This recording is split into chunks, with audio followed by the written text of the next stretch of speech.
Oke, sip.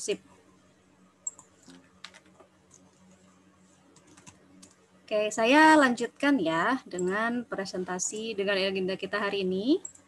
Oke, sip.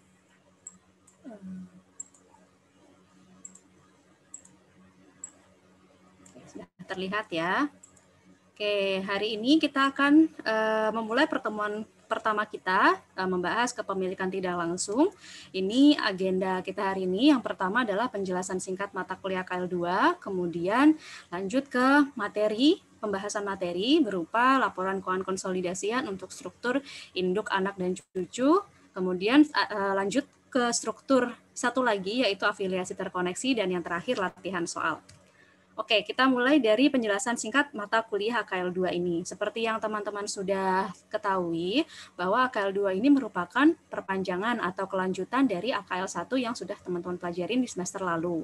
Jadi harapannya, karena mata kuliah ini adalah perpanjangan atau kelanjutan, teman-teman jangan melupakan ilmu yang sudah teman-teman peroleh, yang sudah kalian pelajari ya di AKL1, karena akan kita gunakan kembali di mata kuliah ini.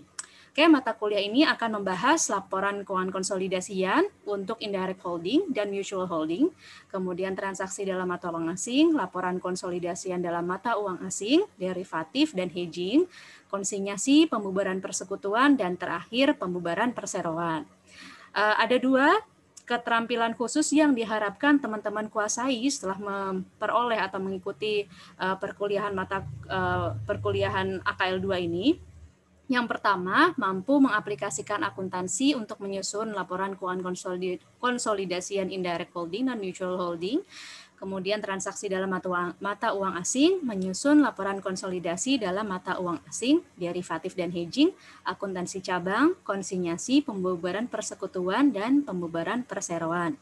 Dan yang kedua, mampu merencanakan dan menyusun laporan keuangan sesuai dengan standar akuntansi yang berlaku umum. Bobotnya 3 SKS, setiap kali pertemuan kita akan ada 150 menit setiap pekannya. Untuk metode perkuliahan sesuai yang ada di RPS ada dua, yaitu sinkronus dan asinkronus. Kalau sinkronus seperti yang kita lakukan sekarang, saya akan sharing secara live pada teman-teman semuanya. Kemudian ada interaksi secara langsung antara pengajar dan mahasiswa. Kemudian kalau asinkronus itu contohnya saya akan memposting video gitu, teman-teman akan nonton video. Setelah itu kita akan ada sesi follow up berupa diskusi lanjut setelah membahas apa yang teman-teman simak dalam video tersebut. Tuh, nanti kita akan mix saja, tetapi sesuai dengan pengumuman pada rapat koordinasi kemarin itu untuk 1 jam pertama kita wajib menggunakan Zoom gitu ya. Jadi wajib untuk bertatap muka via Zoom, kemudian nanti 1,5 jam berikutnya bisa menggunakan metode asinkronus seperti itu. Oke, untuk referensi utama tetap dari PK Instan ya, tentang bahan ajar AKL dan buku praktikum AKL. Kemudian untuk penunjangnya bisa pakai BIMS, SAK, IAS, IFRS, dan lain-lain yang relevan. Untuk komponen penilaiannya akan sama seperti AKL 1 lalu, 70% dari nilai AKL 2 ini ditentukan oleh ujian, ya, ujian akhir. Bisa berupa ujian tengah semester dan ujian akhir semester, masing-masing 35%. Sedangkan 30% lainnya itu dibagi menjadi 4 komponen. Yang pertama adalah kehadiran, ini bobotnya paling rendah ya, cuma 3% secara total. Kemudian ada sikap dan partisipasi belajar, jadi saya akan menilai bagaimana kalian dalam mengikuti AKL2 ini, perkuliahan AKL2 ini, apakah aktif atau diem aja, atau hilang mungkin gitu. Ya, nanti coba akan saya perhatikan. Kemudian akan ada kuis dengan bobot total 9%. Nah, teman-teman kemarin saya udah posting tentang ketentuan perkuliahan ya di LMS. Jadi bagi yang pasti kalian sudah terdaftar ya, saya sudah lihat sudah terdaftar di LMS, silahkan untuk download. Di situ dinyatakan bahwa kuis yang menguji kemampuan mahasiswa sebelum ujian itu itu akan dilakukan sebanyak 2 kali. Yang pertama itu adalah sebelum UTS dan yang kedua setelah UAS. Yang pertama sebelum UTS dan yang kedua adalah sebelum UAS. Ya, sebelum UTS dan sebelum UAS. Gitu. Lalu yang terakhir adalah PR dan tugas dengan bobot total 9%. Oke. Nah, untuk memudahkan kita dalam belajar, saya sudah set up LMS. Di situ sudah saya posting untuk RPS, kemudian ketentuan perkuliahan, lalu setiap pertemuan saya usahakan untuk bisa memposting PPT. Nah, PPT pertemuan 1 sudah ada di LMS, jadi bagi teman-teman yang masih belum download, bisa di-download dulu di LMS-nya, memudahkan kita untuk belajar ke depannya. Oke, sampai sini ada yang tanyakan untuk mata kuliah HKL 2 tentang penjelasannya? Ibu izin bertanya, Bu. Silakan Dea ya. Ya, untuk yang peraturan yang mini kuis tiap pertemuan itu, mini kuisnya itu TM itu aja atau sama TM lalu? Oke, jadi untuk mini kuis itu akan saya berikan kasih tahu materinya itu apa gitu ya. Nah, karena ini biasanya sih per bab. Nah, karena di paruh pertama semester ini itu kita akan biasanya banyak satu bab itu akan dipecah menjadi beberapa pertemuan. Nah, itu nanti mini kuisnya akan ada di pertemuan yang terakhir dalam membahas bab tersebut gitu Dea. Jadi sebagai contoh, pekan ini dan pekan depan kita akan tetap membahas bab 8, sehingga mini kuis akan ada di pekan depan gitu ya, untuk membahas atau untuk menguji bab yang dipelajari di pertemuan 1 dan pertemuan 2 gitu. Jadi intinya satu bab gitu. Ya, Bu. Terima kasih, Bu. Iya, sama-sama. Ada lagi? Ada lagi kah? Sudah cukup jelas ya untuk mata kuliah AKL 2, dan penting untuk saya tekankan bahwa sesuai dengan arahan dosen koordinator di akhir semester ya, dan di tengah semester, intinya setelah UTS dan setelah UAS itu tidak akan ada tugas tambahan. Ya, jadi bagi teman-teman yang merasa misalnya kok nilai UTS-ku jelek gitu ya, kurang bagus, silakan untuk dikejar di UAS. Setelah UAS maka tidak akan ada tugas tambahan atau semacam ujian perbaikan untuk memperbaiki nilai kalian. Jadi mari kita sama-sama berusaha dengan baik. Saya akan berusaha dengan baik untuk bisa menyampaikan materi. Teman-teman juga saya mohon untuk bisa belajar dengan baik untuk memahami materi yang disampaikan. Ya, oke. Baik, kalau tidak ada pertanyaan, saya akan masuk ke agenda berikutnya hari ini, yaitu penyampaian materi kepemilikan tidak langsung. Biasanya saya akan menyampaikan materi terlebih dahulu, kemudian saya akan membuka sesi tanya jawab. Nah, teman-teman mohon untuk ketika saya misalnya menyampaikan materi, untuk tidak bertanya terlebih dahulu. Nanti biasanya sih saya potong. Jadi dalam satu pertemuan ini akan saya potong ada beberapa sesi. Nah, nanti tiap sesi itu saya akan kasih buka gitu tanya jawab gitu ya, supaya saya nggak ngeblank gitu kalau misalnya dipotong, masih tahu lanjutannya tuh apa gitu ya. Jadi saya kumpulin dulu pertanyaannya. Kemudian kalau penjelasan saya terlalu cepat atau suara saya tidak terdengar jelas, itu silahkan langsung diinterupsi di tengah saya menjelaskan ya. Jadi kalau Bu kecepatan di tengah-tengah diinterupsi nggak apa-apa. Tapi kalau nanti pertanyaan, nunggu saya buka sesi tanya jawab gitu ya. Baik, hari ini kita akan mempelajari kelanjutan AKL 1 yang pertama, yaitu materi kepemilikan tidak langsung atau indirect holding. Teman-teman bisa belajar dari bukunya bab 8 ya. Nah, di mata kuliah AKL 1 kita mempelajari penyusunan laporan keuangan untuk entitas konsolidasi seperti ini ya. Ada induk, kemudian ada anak perusahaan. Nah, di mana induk perusahaan ini memiliki kepemilikan langsung terhadap anaknya. Artinya adalah induk langsung berinvestasi ke entitas anak. Nah, anak ini bisa jumlahnya 1 atau lebih dari 1.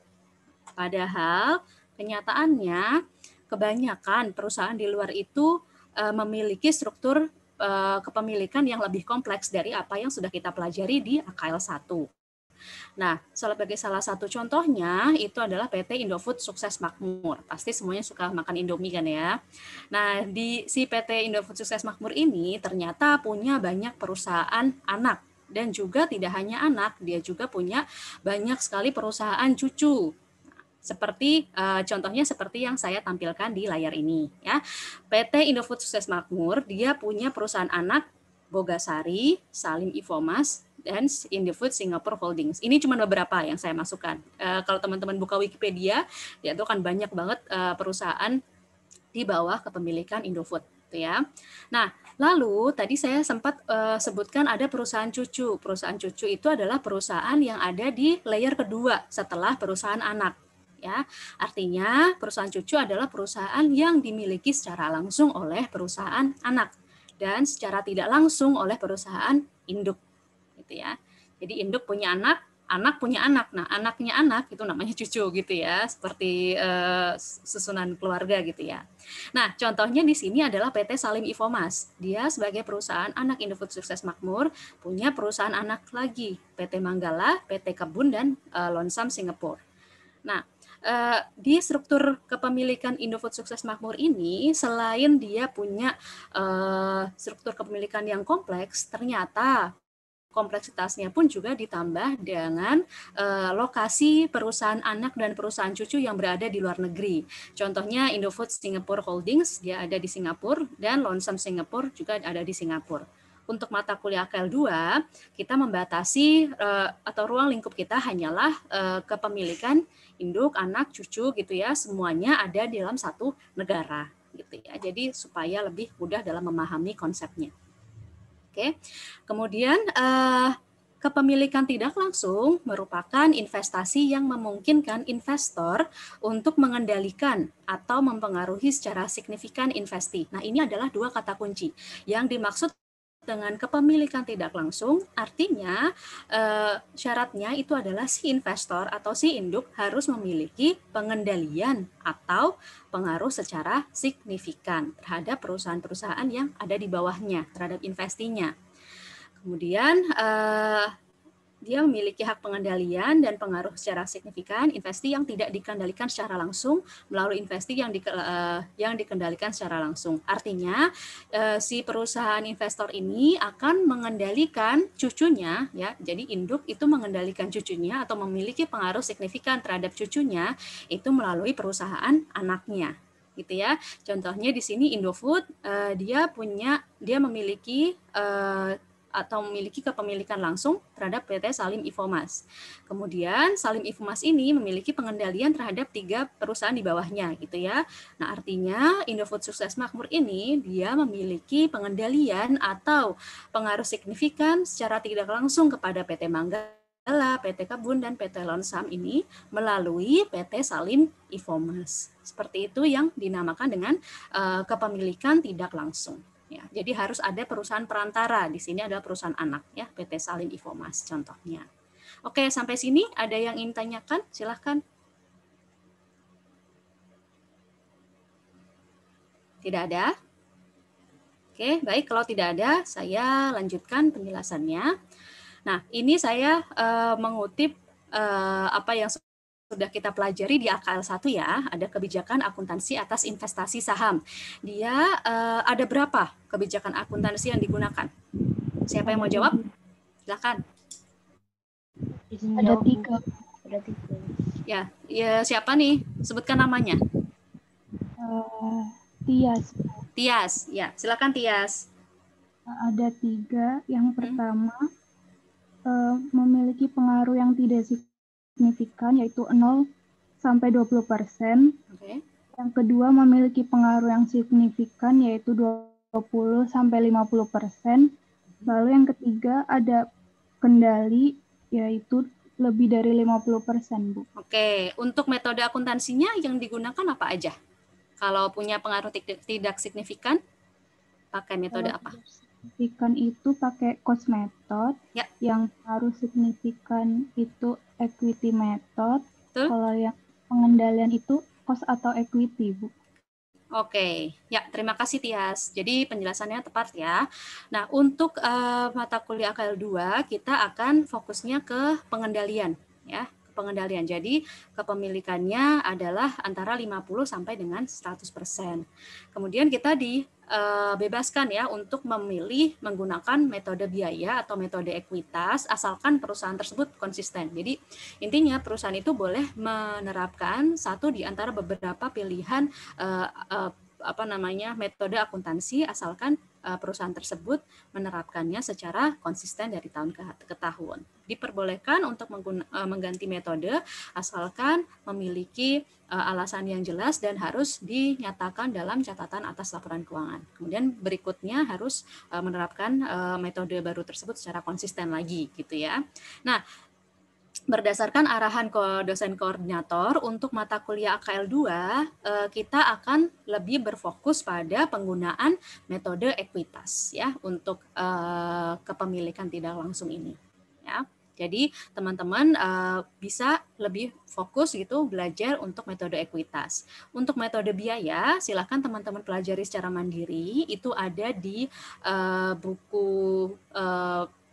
bahan belajar AKL dari PKN STAN, itu teman-teman silahkan baca, dan kalau misalnya ada pertanyaan nanti mungkin bisa dinyatakan di WAG gitu ya, bisa disampaikan di WAG, bisa kita diskusikan bersama teman-teman yang lain gitu ya. Oke, sampai sini ada yang ingin tanyakan? Tidak ada? Lanjut ya. Oke, berikutnya kita lebih lanjut ke indirect holdings. Nah, ada 3 poin penting dalam mengerjakan atau dalam melihat kasus kepemilikan tidak langsung. Yang pertama adalah kita harus bisa menentukan berapa persen kepemilikan controlling interest, ya, berapa persen kepemilikan induk atas entitas yang ada di bawahnya. Oke, nah di layar teman-teman ini ada dua bentuk indirect holding. Yang pertama, yang sebelah kiri ada father, son, and grandson, itu induk, anak, dan cucu. Kemudian yang di sebelah kanan adalah connecting affiliates atau afiliasi terhubung atau terkoneksi. Gitu ya. Nah, kalau teman-teman perhatikan dari strukturnya itu berbeda ya. Bedanya ada di mana? Silakan, siapa yang mau jawab? Yang kiri sama yang kanan bedanya apa? Bedanya di mana? Siapa? Silakan namanya. Saya Silvi. Silvi, silakan. Kalau yang father, son, grandson ini, jadi yang anak ini langsung ke cucunya, mempunyai kontrol langsung ke cucunya, sedangkan induknya itu melalui si anak ini. Jadi tidak langsung. Kalau yang connecting affiliates ini, dia memiliki yang perusahaan kedua ini secara langsung, namun juga nanti dapat yang dari ke anak satu ini, Bu. Ya, oke. Betul ya, Silvi, terima kasih jawabannya. Betul sekali, untuk struktur father, son, and grandson, hubungan induk dan cucu itu hanya satu, yaitu melalui anak gitu ya. Artinya hubungannya tidak langsung saja. Tetapi kalau yang connecting affiliates, selain induk itu memiliki hubungan tidak langsung melalui anak yang pertama, gitu ya, induk juga memiliki hubungan langsung kepada anak yang kedua, gitu ya. Jadi dilihat dari bagaimanakah induk itu berhubungan dengan perusahaan cucunya atau perusahaan yang ketiga, gitu ya. Apakah hubungan induk ke perusahaan yang ketiga ini hanya secara tidak langsung melalui anaknya, atau juga dia selain tidak langsung, dia juga memiliki hubungan yang langsung. Kalau demikian berarti connecting affiliates gitu ya. Nanti jadi teman-teman untuk membaca soal diharapkan bisa membaca dengan teliti. Nggak apa-apa kita memakan waktu gitu ya dalam memahami soal. Nanti teman-teman bisa ke depannya mengerjakan dengan tepat ya, daripada kalian buru-buru baca soalnya tetapi ada yang miss. Jadi untuk pertama kali kalian harus identifikasi, kalau ada narasi di soal, identifikasi hubungannya seperti apa, father, son, grandson atau connecting affiliates, karena beda struktur itu akan berimplikasi kepada perbedaan penghitungan yang nanti akan saya jelaskan gitu ya. Oke, lanjut kita ke kepemilikan pengendali. Nah, kita mulai dari father, son, and grandson dulu ya, yang sebelah kiri. Nah, di sini induk memiliki 80% saham anak, kemudian anak memiliki 70% saham cucu. Nah, di sini si induk ini selain memiliki 80% kepemilikan di anak, dia juga memiliki 80% kali 70% kepemilikan di entitas cucu, atau 56% entitas cucu. Gitu ya. Nah, seperti yang teman-teman sudah lihat, kalau misalnya 56%, pasti mikirnya ke slide yang sebelumnya kan ya tadi ya. Di atas 50% pengendalian, maka kewajiban dari induk sebagai akibat dari kepemilikan pengendalian itu adalah menyusun laporan keuangan konsolidasi. Nah, di LK konsolidasi induk itu juga selain mencakup laporan keuangannya sendiri, laporan keuangan anak juga harus mencakup laporan keuangan cucu, karena cucu ini merupakan salah satu entitas di bawah pengendalian dia, gitu ya. Jadi harus dikonsol bareng-bareng di akhir tahun. Lanjut kita ke yang sebelah kanan untuk connecting affiliates. Di sini induk memiliki 80% saham anak 1 dan 32% tambahan saham perusahaan anak 2 melalui perusahaan anak yang pertama. Jadi hubungan tidak langsung antara induk dengan anak 2 itu cara menghitung controlling interest-nya sama dengan father, son, and grandson. Tinggal kalian kalikan saja kepemilikan induk terhadap anak pertama, kemudian kepemilikan anak pertama terhadap anak yang kedua, gitu ya. Nah, di slide ini dinyatakan bahwa 32% itu adalah kepemilikan tambahan karena si induk memiliki kepemilikan langsung terhadap anak yang kedua sebesar 20%, gitu ya. Sehingga total kepemilikan induk terhadap anak 2 itu adalah 52%, ya. 20 ditambah 32%. Gitu ya. Dan laporan keuangan anak 2 ini juga akan masuk ke laporan keuangan konsolidasian induk di akhir periode. Lanjut, untuk fokus kita yang kedua adalah penghitungan non-controlling interest. Ya, jadi tadi kita sudah membicarakan tentang kepemilikan pengendali, yang berikutnya adalah kepemilikan non-pengendali atau non-controlling interest. Untuk struktur yang pertama, yaitu father, son, and grandson, nah di sini NCI-nya, kita balik lagi ke sini ya. Untuk father, son, and grandson, di sini kepemilikan pengendalinya ada 56%. Nah, berarti sisanya masih ada 44%. Nah, 44% ini harus bisa dijelaskan oleh NCI.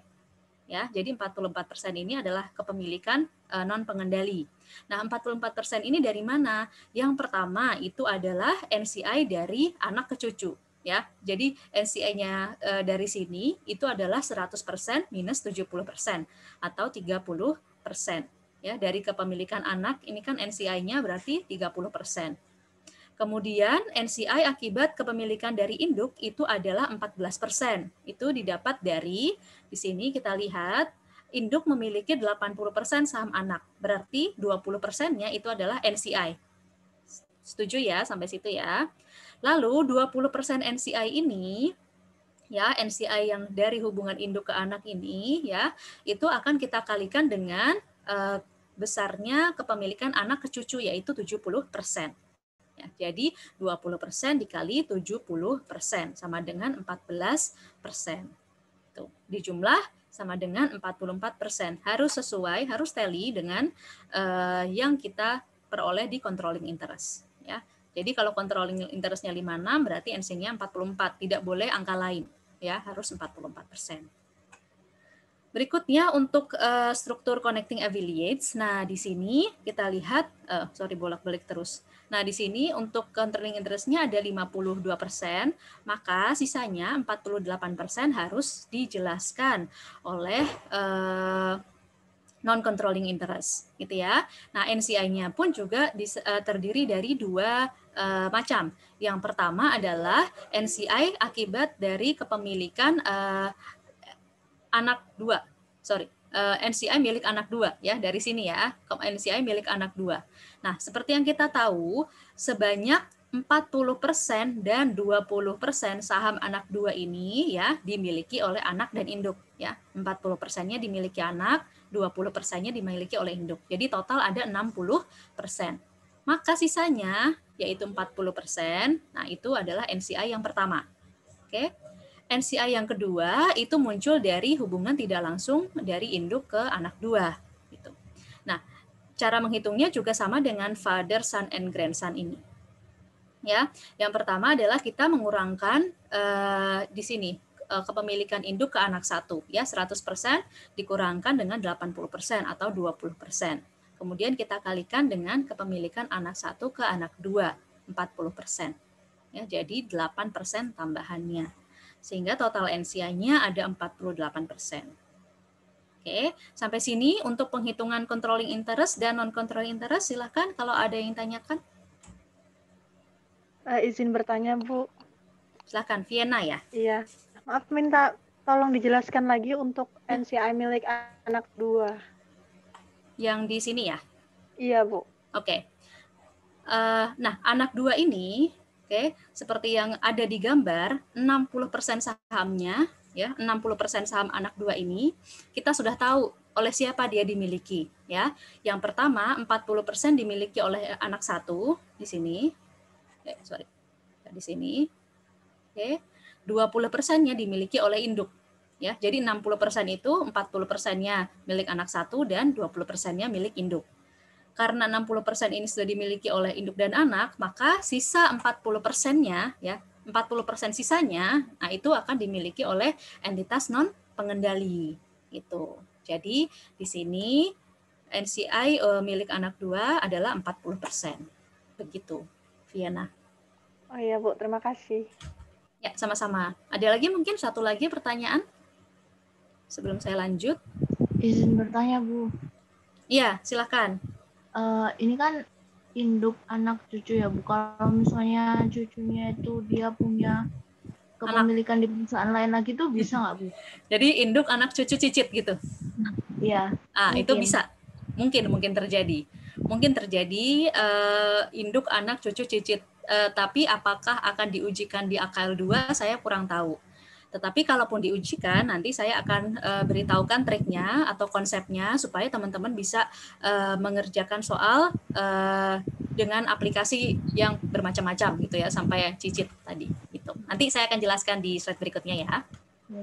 Ya, sama-sama. Tapi sangat mungkin terjadi di kehidupan nyata, induk, anak, cucu, cicit. Gitu. Sampai dulu tuh pas saya masih S1 itu lagi rame itu skripsi membahas the ultimate shareholders gitu. Jadi kita telusuri gitu, ada satu perusahaan, kemudian kita telusuri sampai ke atas siapakah pemilik yang sesungguhnya atas si perusahaan itu, atau si induknya itu kita telusuri sampai ke atas, dan itu banyak banget. Layernya tuh nggak cuma 3, nggak cuma 4, tapi banyak sekali. Jadi ya sangat mungkin terjadi. Tapi saya nggak tahu apakah itu masih ada di lingkup AKL 2 atau enggak. Nanti coba saya pastikan ke dosen koordinator ya. Oke, saya lanjut ke laporan keuangan konsolidasian ya. Laporan keuangan konsolidasian untuk hubungan yang pertama, yaitu induk, anak, dan cucu. Oke, nah ini adalah 2 kriteria konsolidasi yang harus dipenuhi ketika teman-teman mengerjakan soal induk, anak, dan cucu ini ya, father, son, and grandson.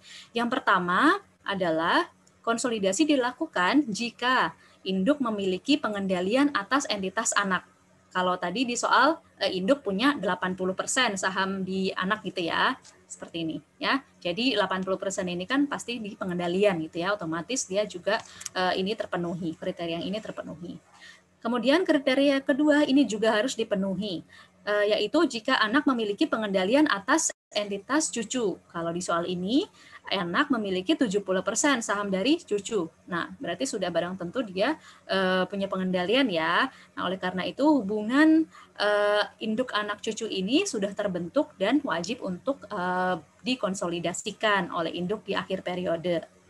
Nah, seperti yang kita tahu tadi di slide sebelumnya, bahwa pengendalian itu, range pengendalian itu ada di kepemilikan saham antara 50 sampai dengan 100%. Itu kan angkanya tersebar gitu ya. Nah, mungkin secara perkalian, kalau yang tadi di sini, nah di sini kan secara perkalian dia di atas 50% semuanya ya, ada 56% ini, berarti di atas 50%. Nah, mungkin juga secara perkalian dia itu di bawah 50%. Nah, meskipun persentase kepemilikan tidak langsung induk terhadap perusahaan cucu itu kurang dari 50% ya, artinya secara perkalian itu meskipun dia kurang dari 50%, namun jika dua kriteria ini terpenuhi, maka laporan keuangan cucu tetap masuk ke laporan keuangan konsolidasi induk. Sebagai contoh ada di bagian kiri teman-teman semuanya.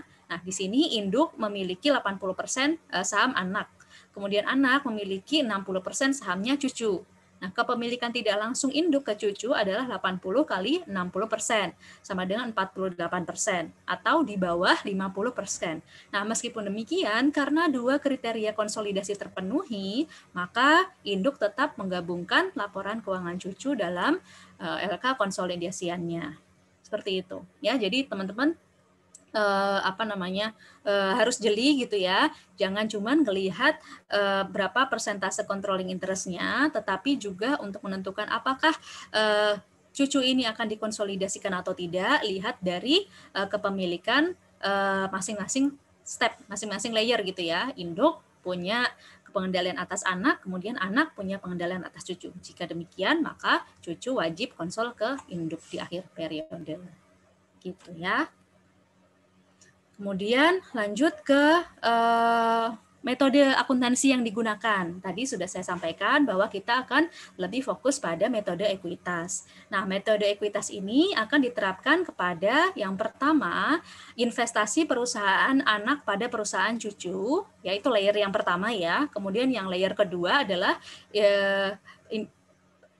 ini layer kedua ya, investasi perusahaan anak ke perusahaan cucu, itu layer yang di bawah. Kemudian investasi perusahaan induk pada perusahaan anak, itu layer yang ke atas. Jadi dua tingkatan tersebut harus menggunakan metode ekuitas supaya seragam gitu ya, mempermudah kita dalam mengerjakan soal. Kemudian Bu, misalnya ada pertanyaan, Bu, mungkin nggak sih kalau misalnya si induk ini pakai atas investasinya ke anak pakai ekuitas, kemudian anak ke entitas cucunya pakai metode biaya. Itu mungkin terjadi tapi jarang. Kenapa? Karena konsolidasi itu adalah proses yang sangat ribet gitu ya, sangat ya pasti akan lebih kompleks daripada penyusunan laporan keuangan biasa. Nah, makanya karena induk ini punya pengaruh yang signifikan ya, paling tidak dia punya pengaruh signifikan terhadap entitas cucu dan entitas anak gitu ya, maka dia punya hak gitu untuk menentukan kamu pakai metode ekuitas aja gitu dalam konsolidasi gitu, dalam dalam mencatat investasinya kamu ke perusahaan cucu gitu supaya nanti gampang buat konsolnya. Itu mungkin terjadi, perbedaan dua metode itu mungkin terjadi tapi sangat less likely, sangat jarang gitu kemungkinan, sangat kecil kemungkinannya ya. Kemungkinan besar mereka akan tetap meragamkan metode akuntansi yang digunakan. Apakah itu ekuitas atau biaya-biaya, yang penting semuanya seragam. Nah, di AKL 2 ini kita fokus ke ekuitas dan ekuitas. Oke. Lanjut ke tentang laba konsolidasian. Kalau kita bicara tentang metode ekuitas konsolidasi, pasti kita juga akan menyinggung tentang fokus kita yang berikutnya, yaitu laba konsolidasian. Jadi fokus ketiga adalah laba konsolidasian. Nah, laba konsolidasian ini selain mencakup labanya induk secara sendiri atau separate earnings, dia juga harus mencakup bagian induk atas kepemilikan langsung di perusahaan anak atau income from investment dari induk ke perusahaan anak. Dan berikutnya adalah bagian induk atas kepemilikan tidak langsung di perusahaan cucu gitu ya. Jadi makin gede nih sekarang income-nya gitu ya, si induk ini, laba konsolidasiannya si induk ini ya. Jadi ada 3 jenis laba konsolidasian yang harus kalian jumlahkan. Yang pertama adalah laba terpisahnya induk, kemudian yang kedua bagian laba induk atas kepemilikan secara langsung ke perusahaan anak, dan yang ketiga adalah bagian laba induk atas kepemilikan tidak langsung dari perusahaan cucu. Oke, sampai di sini. Silakan teman-teman kalau ada yang tanyakan. Mau bertanya, Bu? Silakan. Siapa ini? Nur Fitrian, Bu. Nur ya? Oke, silakan. Yang di kriteria konsolidasi tadi, Bu. Iya, silakan. Itu kan ada kriterianya itu jika induk memiliki pengendalian atas anak sama jika anak memiliki pengendalian atas cucu, Bu. Tapi tadi kalau di slide 11 itu, Bu, anak kan ke anak kedua itu, Bu, cuma 40%, Bu. Jadi itu dikonsolidasi atau tidak? Oke, nah meskipun si anak satu ini dia tidak, yang di sini ya, Ian, yang di sini Ian, ini adalah kriteria konsolidasi untuk hubungan induk anak dan cucu, gitu ya. Nah, sedangkan tadi yang Ian tanyakan adalah yang connecting affiliates yang di sini ya. Nah, kalau yang di sini tetap harus kita lihat secara keseluruhan si induk itu punya berapa persen gitu atas si perusahaan anak yang kedua, gitu ya. Ya, Bu. Makasih, Bu. Siap, sama-sama. Ada lagi satu lagi pertanyaan berikutnya? Tidak ada? Oke, baik. Kalau tidak ada, kita lanjut ke ilustrasi 1. Nah, ilustrasi 1 ini adalah contoh yang sangat dasar ya, supaya kita mudah untuk menerapkan konsep atau mempelajari konsep induk anak cucu ini. Nah, untuk ilustrasi yang lebih kompleks itu teman-teman bisa mempelajari yang ada di workbook. Di situ ada contoh soalnya gitu yang di atas ya. Itu bisa teman-teman pelajari secara mandiri. Nanti kalau misalnya ada yang tanyakan, silahkan bisa via WAG ya. Oke, saya lanjut ke ilustrasi yang ada di layar. Yang pada 1 Januari 2019, ini PT Intan mengakuisisi 80% kepemilikan PT Abimanyu. Kemudian pada 1 Januari 2020, PT Abimanyu membeli 70% saham PT Cakra. Tidak ada perubahan nilai wajar dan buku dari aset neto pada kedua transaksi tersebut. Berikut ini adalah informasi keuangan ketiga perusahaan pada 1 Januari 2020 setelah akuisisi PT Cakra oleh PT Abimanyu. Ya. Nah, kita diminta di sini ada informasi tentang laporan posisi keuangan, total aset, total liabilitas dan ekuitas. Lalu ada informasi laba terpisah gitu ya, dan dividen. Ada yang bisa menjelaskan yang dimaksud dengan laba terpisah atau separate earnings atau separate income itu apa? Secara sederhana. Silahkan kalau ada yang mau jelaskan. Laba terpisah atau separate earnings atau separate income. Jawab. Silahkan, Tias. Separate earnings yang saya tahu itu laba dari perusahaan itu sendiri yang belum tercampur dengan konsolidasian. Oke.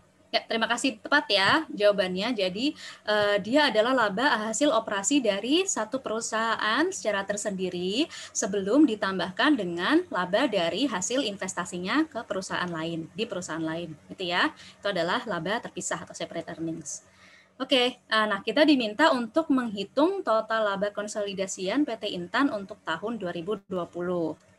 Nah, yang pertama adalah kita harus tahu nih, harus identifikasi dulu ya. Jadi dari narasi soal ini hubungan apa yang terjadi, gitu ya? Apakah si PT Intan ini hanya hubungannya ke PT Cakra itu, apakah hanya tidak langsung melalui PT Abimanyu atau juga memiliki hubungan langsung, gitu ya? Nah, ternyata di sini tidak disebutkan kepemilikan saham secara langsung PT Intan di PT Cakra. Oleh karena itu kita bisa kategorikan soal ini adalah soal tentang father son and grandson. Itu ya teman-teman ya. Nah, jika kita menggunakan metode ekuitas, maka perusahaan anak menghitung bagian pendapatan investasi dari cucu sebelum perusahaan induk menghitung bagian pendapatan investasi dari anak. Jadi istilahnya kita menghitung laba itu secara bottom up. Jadi kita mulai dulu dari perusahaan anak, kita cari berapa laba atas investasinya di perusahaan cucu. Setelah itu baru kita bisa alokasikan laba anak ini kepada induk gitu ya. Jadi dari anak ke cucu, kemudian dari anak ke induk. Gitu. Urutannya seperti itu. Oke. Nah, di sini saya tampilkan jurnal biasa ya menggunakan metode ekuitas di masing-masing buku anak dan di bukunya induk pada tahun 2020. Seperti yang tadi sudah diinstruksikan, maka kita yang pertama kali kita kerjakan adalah bukunya si anak dulu, yaitu bukunya Abimanyu, gitu ya. Nah, untuk metode ekuitas ini terkait dengan investasi, berdasarkan informasi yang ada di soal, kita buat 2 jurnal. Yang pertama adalah penerimaan dividen dari PT Cakra, dari cucunya adalah cash pada investment in Cakra. nilainya 20.000 dikali persen kepemilikan Abimanyu ke Cakra, 70%. Lalu yang kedua adalah terkait pendapatan investasi dari PT Cakra, gitu ya. Karena Cakra membukukan laba, maka dia juga harus bisa diakui sebagiannya bisa diakui sebagai income, dan kita adjust juga nilai investasi PT Abimanyu di PT Cakra. Oke. Karena laba, maka investasinya naik, jadi investment in PT Cakra pada income from PT Cakra sebesar 40.000 besarnya separate earnings dikali dengan 70%, itu ya pemilikannya. Sehingga pada akhir tahun 2020 saldo akun investment in PT Cakra yang ada di buku PT Abimanyu menunjukkan angka 119.000. Itu diperoleh dari di sini ya. Nah, investment in PT Cakra di sini di informasi per 1 Januari 2020. Nah, di bukunya PT Abimanyu dia membukukan saldo sebesar 105.000. Kemudian kita adjust dengan yang ada di sini, ya. Sehingga totalnya atau saldo akhirnya adalah 119.000. Lanjut kita ke buku Intan. Bukunya PT Intan, ada 2 jurnal juga sesuai informasi yang ada di soal, yaitu pencatatan dividen dan pengakuan pendapatan serta adjustment akun investasi. Itu ya. Ini untuk yang dividen, ini penjelasannya sama dengan yang tadi sebelumnya. Nah, saya ingin menekankan yang kedua nih, yang di pendapatan investasi dari PT Abimanyu. Nah, untuk jurnal debit kreditnya sama karena laba, kondisi laba, maka investment pada income from investment gitu ya. Nah, cuman di sini jumlahnya itu kita tidak, karena kita sudah mengidentifikasi bahwa Intan ini atau hubungan entitas konsolidasi ini mencerminkan hubungan induk, anak, dan cucu, maka income from investment yang dicatat oleh induk itu juga mencakup bagian laba atas kepemilikan induk secara tidak langsung ke perusahaan cucu. Masih ingat ya yang di slide yang di sini? Nah, di sini ya. Maka laba induk juga mencakup kepemilikan atau bagian induk atas kepemilikannya tidak langsung di perusahaan cucu, ya. Maka penghitungan pendapatan investasi dari PT Abimanyu itu adalah kita jumlahkan dulu separate earnings-nya PT Abimanyu yaitu 50.000, lalu kita tambahkan dengan laba atau pendapatan investasi PT Abimanyu di PT Cakra yang sudah kita hitung sebelumnya yaitu 28.000. Ya, jadi 50 ditambah 28 baru kita kalikan dengan persentase kepemilikan Intan di PT Abimanyu yaitu 80%. Sehingga totalnya di sini adalah income from investment-nya 62.400. Saldo akun investment in PT Abimanyu di buku PT Intan menunjukkan angka 238.400 di akhir tahun 2020.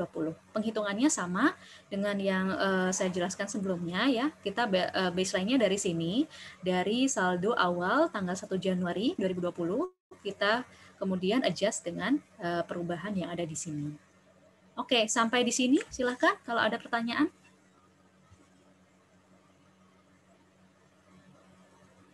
Cukup jelas? Izin Bu. Ya, Diva, Izin silakan memastikan Diva. aja Bu. Itu Oke, yang ya. investment, tadi kan yang investment in PT Cakra, income from PT Cakra itu kan persen kepemilikan PT Abimanyu ke PT Cakra dikali separate earning-nya PT Cakra ya Bu ya? Betul. Nah, terus yang investment PT Abimanyu terhadap income from PT Abimanyu ini, jadinya persen kepemilikan PT Intan ke PT Abimanyu dikali separate earning-nya PT Abimanyu. Tapi karena tadi PT Abimanyunya udah mengakui yang investment in PT Cakra terhadap income from PT Cakra, jadinya jadi naik gitu ya Bu ya, separate earning-nya. Bener ya Bu ya? Betul, yang naik adalah earnings-nya. Sekarang earnings-nya bukan separate lagi ya, kalau sudah ditambah 28.000 tadi, Diva. Oh, baik, terima kasih Bu. Sip, terima kasih pertanyaannya. Ada lagi mungkin satu lagi? Oke, kalau tidak ada, saya izin lanjut ya. Oke, nah kemudian kalau kita presentasikan, kalau kita tampilkan penghitungan laba tersebut dalam T-accounts, maka ilustrasinya seperti ini ya. Contohnya seperti ini. Yang pertama kita mulai dari laba PT Cakra. Di sini dia punya labanya 40.000. Kemudian dari 40.000 ini 70%-nya itu kita atribusikan atau kita bagikan atau diakui oleh PT Abimanyu, yaitu sebesar 28.000. Nah, hal ini menyebabkan total laba PT Abimanyu sekarang menjadi 78.000. Separate earnings-nya 50.000 ditambah laba dari investasinya di PT Cakra 28. Jadi 78.000. Kemudian total laba PT Abimanyu ini 80%-nya kita atribusikan atau diakui oleh PT Intan ya. Sebanyak 62.400 sehingga menyebabkan total laba yang ada di buku PT Intan pada akhir tahun 2020 menjadi 162.400. 100.000 separate earnings-nya ditambah 62.400 berasal dari laba atas kepemilikannya secara langsung di PT Abimanyu dan laba atas kepemilikannya secara tidak langsung dari PT Cakra, gitu ya. Oke, nah kemudian 162.400 di sini atau total laba induk ini merupakan laba konsolidasian di tahun 2020, gitu ya. Jadi kalau misalnya disuruh menghitung berapakah laba konsolidasian gitu ya, maka kalian tambahkan laba induk separate earnings-nya induk ditambah dengan dua jenis pendapatan investasi. Yang pertama investasi langsung di anak dan yang kedua investasi tidak langsung di perusahaan cucu, gitu ya. Oke. Nah, kemudian itu adalah metode konvensional ya yang sudah biasa kita lakukan sebagaimana yang ada di AKL 1. Intinya kita membuat jurnal ekuitas dulu, lalu kita membuat ilustrasinya dengan T-account seperti ini, gitu ya. Itu teman-teman sudah pelajari di AKL 1. Kemudian teman-teman untuk mengerjakan soal father son and grandson ini, jika soalnya itu kompleks, artinya adalah kalau yang kita pelajari di sini itu kan tidak ada diferensial yang pertama, ya kan? Kemudian juga tidak ada transaksi antar perusahaan atau intercompany transaction, gitu ya. Maka teman-teman akan lebih mudah gitu dalam mengerjakan soal menggunakan model yang seperti ini gitu ya. Jadi dari jurnal kemudian turun ke T-accounts. Tetapi ketika kondisinya semakin kompleks, artinya sudah ada diferensial, kemudian ada transaksi intercompany, akan lebih mudah jika teman-teman mengerjakan soal tersebut menggunakan metode yang berikut ini, yaitu menggunakan tabel alokasi. Ya, seperti yang ada di layar teman-teman semuanya. Oke, nah ini saya jelaskan dulu untuk tabel alokasinya.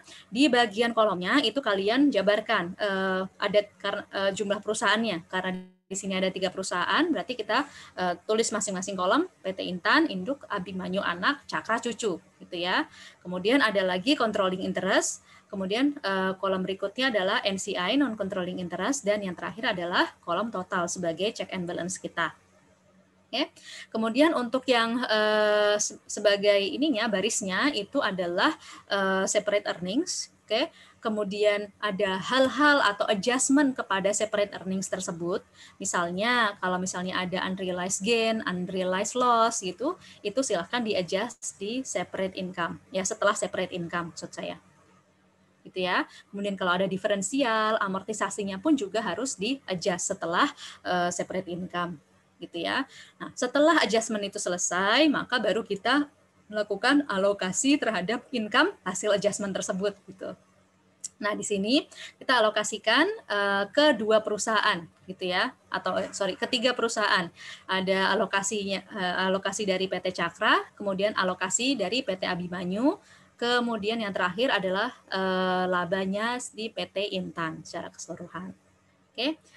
Saya kembali ke soal, kita masuk ke separate income ya. Separate income dijumlah aja atau ditaruh aja semuanya dan dijumlah di total itu 190.000 di sini. Lalu kita mulai alokasinya, alokasi laba dari PT Cakra terlebih dahulu. Ingat bottom up ya. Jadi dari cucu naik ke anak kemudian naik ke induk. Oke, kita pertama alokasi Cakra dulu sebesar 40.000, maka 70%-nya itu masuk ke PT Abimanyu 28.000. 30% sisanya atau 12.000 kita masukkan ke NCI. Oke. Karena laba PT Cakra sudah dialokasikan semua, maka di sini kita minuskan gitu ya, 40.000 kita kurangkan. Kemudian lanjut step yang kedua adalah alokasi dari Abimanyu atau dari anak ke induknya atau Intan. Ya, nah sekarang income dari Abimanyu yang kita alokasikan ke Intan itu tidak hanya separate income saja, tetapi juga ditambah dengan alokasi dari PT Cakra sebelumnya ya. Jadi 50 ditambah 78.000 kita kalikan 80% yaitu sebesar 62.400 ini masuk ke Intan dan 20% sisanya atau sebesar 15.600 menjadi bagian dari NCI expense atau bagian laba kepada entitas non pengendali. Lalu untuk PT Intan ini tinggal dijumlah saja ya, 100.000 ditambah 62.400 totalnya 162.400. Nah, inilah yang dimaksud dengan laba konsolidasian atau controlling interest yang di sini. Oke. Nah, lalu NCI ini ketika kita total, kita jumlah 12.000 ditambah 15.600, jumlahnya 27.600. Dan untuk mengecek apakah alokasi kita ini sudah tepat atau belum, itu kita tinggal jumlahkan saja ya, controlling interest ditambah dengan NCI-nya. Ya, 162.400 tambah 27.600 sama dengan 190.000. Jumlah ini harus sama dengan jumlah yang sebelumnya kita kerjakan. Oke, di sini. Oke, sampai sini silakan kalau ada yang tanyakan. Izin bertanya, Bu. Ya, silakan Zidan ya. Iya, Bu. Silakan Zidan. Terkait alokasi terutama terkait dengan income from investment nantinya, berarti kalau dalam keadaan lebih kompleks lagi, kalau misalnya memang ada transaksi antar perusahaan terkait misalnya cucu dengan anak, misalnya kayak terkait dengan persediaan atau dengan aset tetap lainnya, itu nanti kita utamakan dulu, berarti misalnya menggunakan format ini di PT Cakra nanti tidak hanya terkait net income, berarti juga terkait dengan hal-hal tersebut, Bu. Baru kita jumlahkan totalnya ke Abimanyu, terus nanti kita alokasikan ke Intan, seperti itu. Ya, betul sekali. Jadi, separate income tersebut harus di-adjust dengan salah satunya adalah laba atau rugi akibat yang belum terrealisasi akibat ini ya transaksi intercompany gitu ya. Apakah itu di perusahaan cucu atau di perusahaan anak, itu harus kita adjust dulu, baru setelah itu kita alokasikan ke perusahaan yang di atasnya. Oke, sip. Terima kasih Zidan pertanyaannya. Ada lagi mungkin satu lagi? Silahkan. Kalau tidak ada, saya lanjut ya. Oke.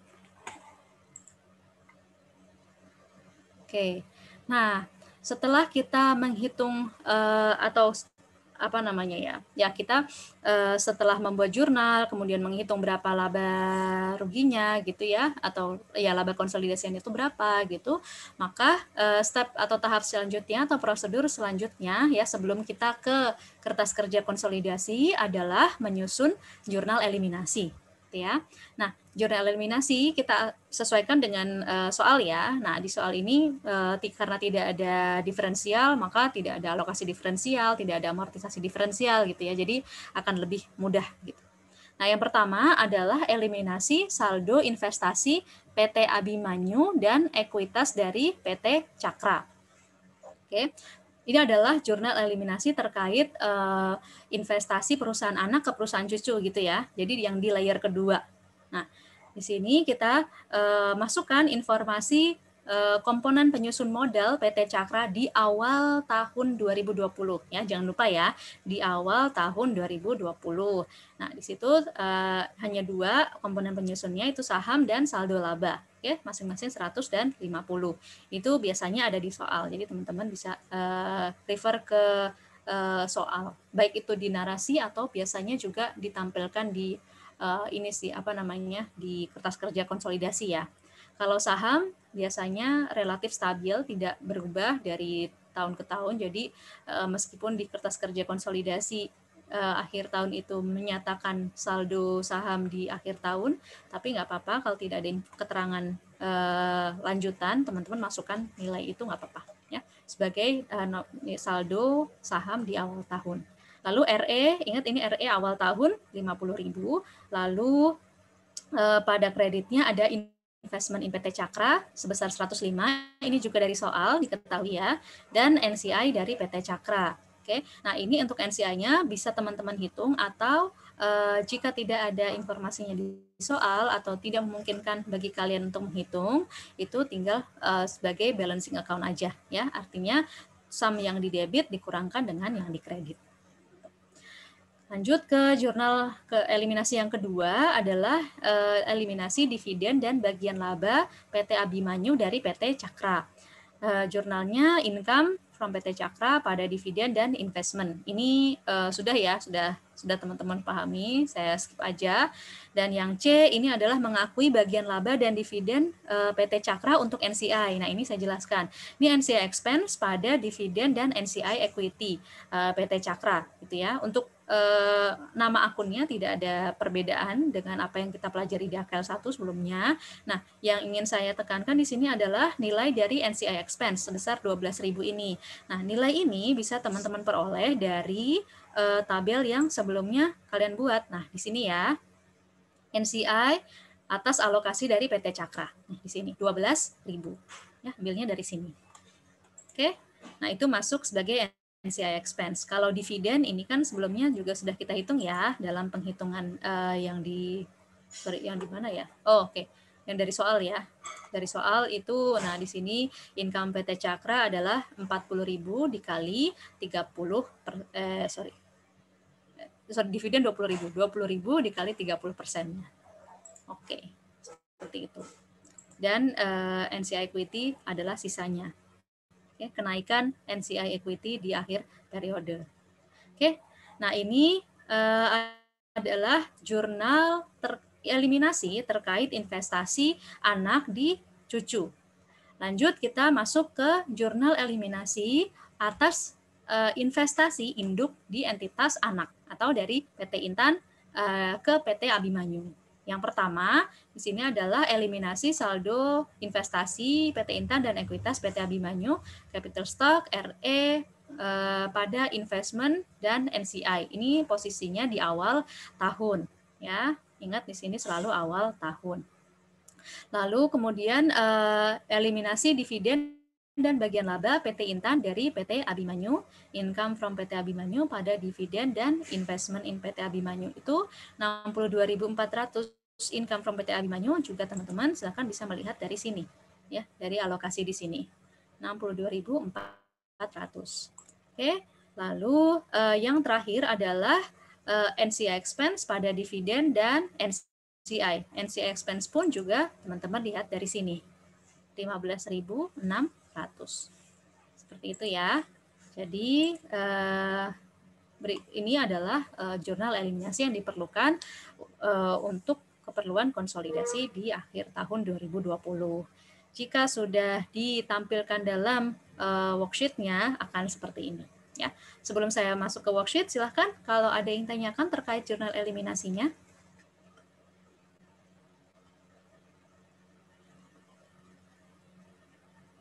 Tidak ada pertanyaan? Oke, kalau sudah cukup jelas, saya lanjut ke kertas kerja konsolidasi.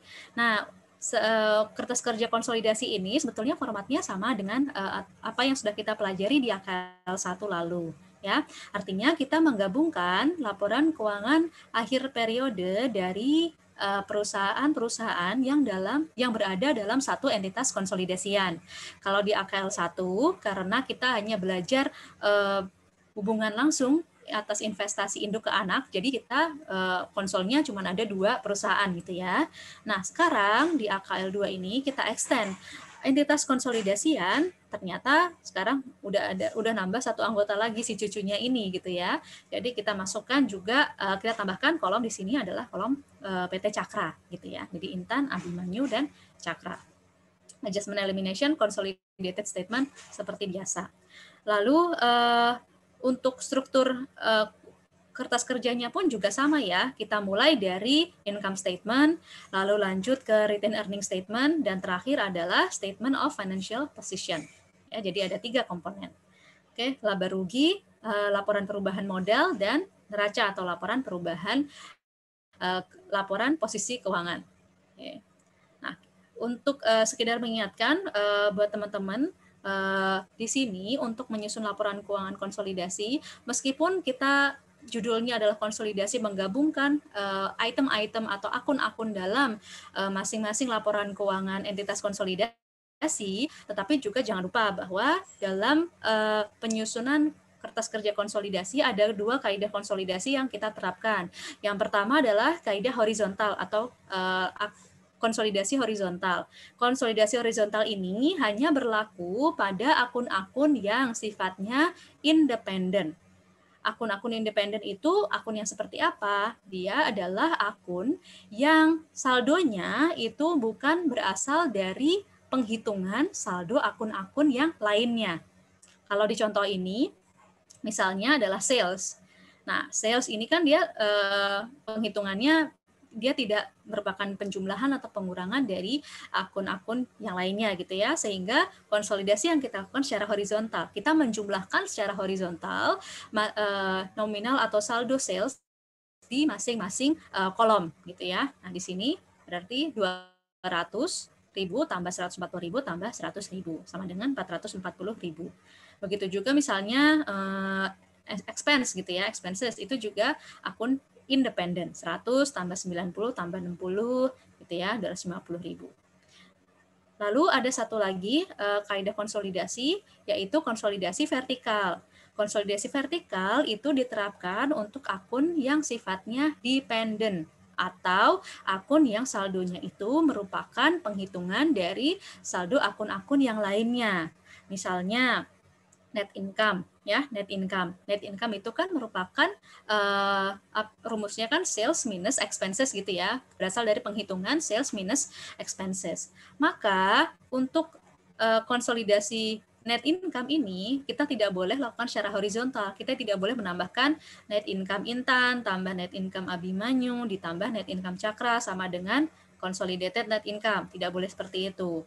Tetapi kita vertikal, kita harus jumlahkan atau lakukan sesuai dengan kaidah penghitungan net income sendiri, yaitu income minus expenses gitu ya. Seperti itu. Ada lagi misalnya RE akhir gitu ya. RE akhir ini juga salah satu akun dependen ya. Konsolidasinya vertikal, itu diperoleh dari RE awal ditambah net income dikurang dividen. Seperti itu. Jadi tidak boleh horizontal tetapi vertikal. Gitu ya.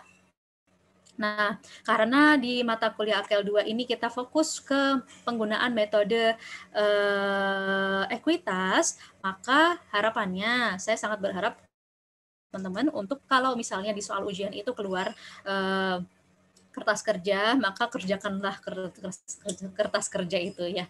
Semoga bisa dilengkapi dengan tepat gitu ya. Jangan belang belentong gitu, saya sedih banget ngelihatnya kertas kerjanya masih bolong-bolong. Ya, karena kita sekarang lebih terfokus, harapannya mudah-mudahan kita juga bisa mengerjakan soal ujian dengan lebih baik lagi. Oke, untuk pengecekannya tetap sama juga ya dengan yang kita pelajari di AKL 1.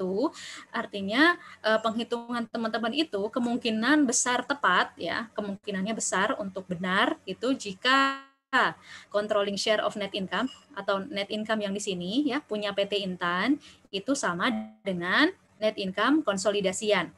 Oke, net income Intan itu harus sama dengan net income konsolidasian. Kenapa? Karena komponen penyusun net income dari Abimanyu dan Cakra itu kita ada yang kita eliminasi dan ada juga yang sudah kita masukkan ke sini, gitu ya. Jadi otomatis mereka berdua ini hilang dalam net income-nya. Begitu juga dengan RE-nya ya, RE akhir untuk induk itu harus sama dengan RE konsolidasian. Lalu yang terakhir di bagian laporan posisi keuangan, seperti biasa, total aset sama dengan total liabilitas dan ekuitas. Oke, sekian untuk yang kertas kerja konsolidasian. Mungkin ada yang ingin tanyakan?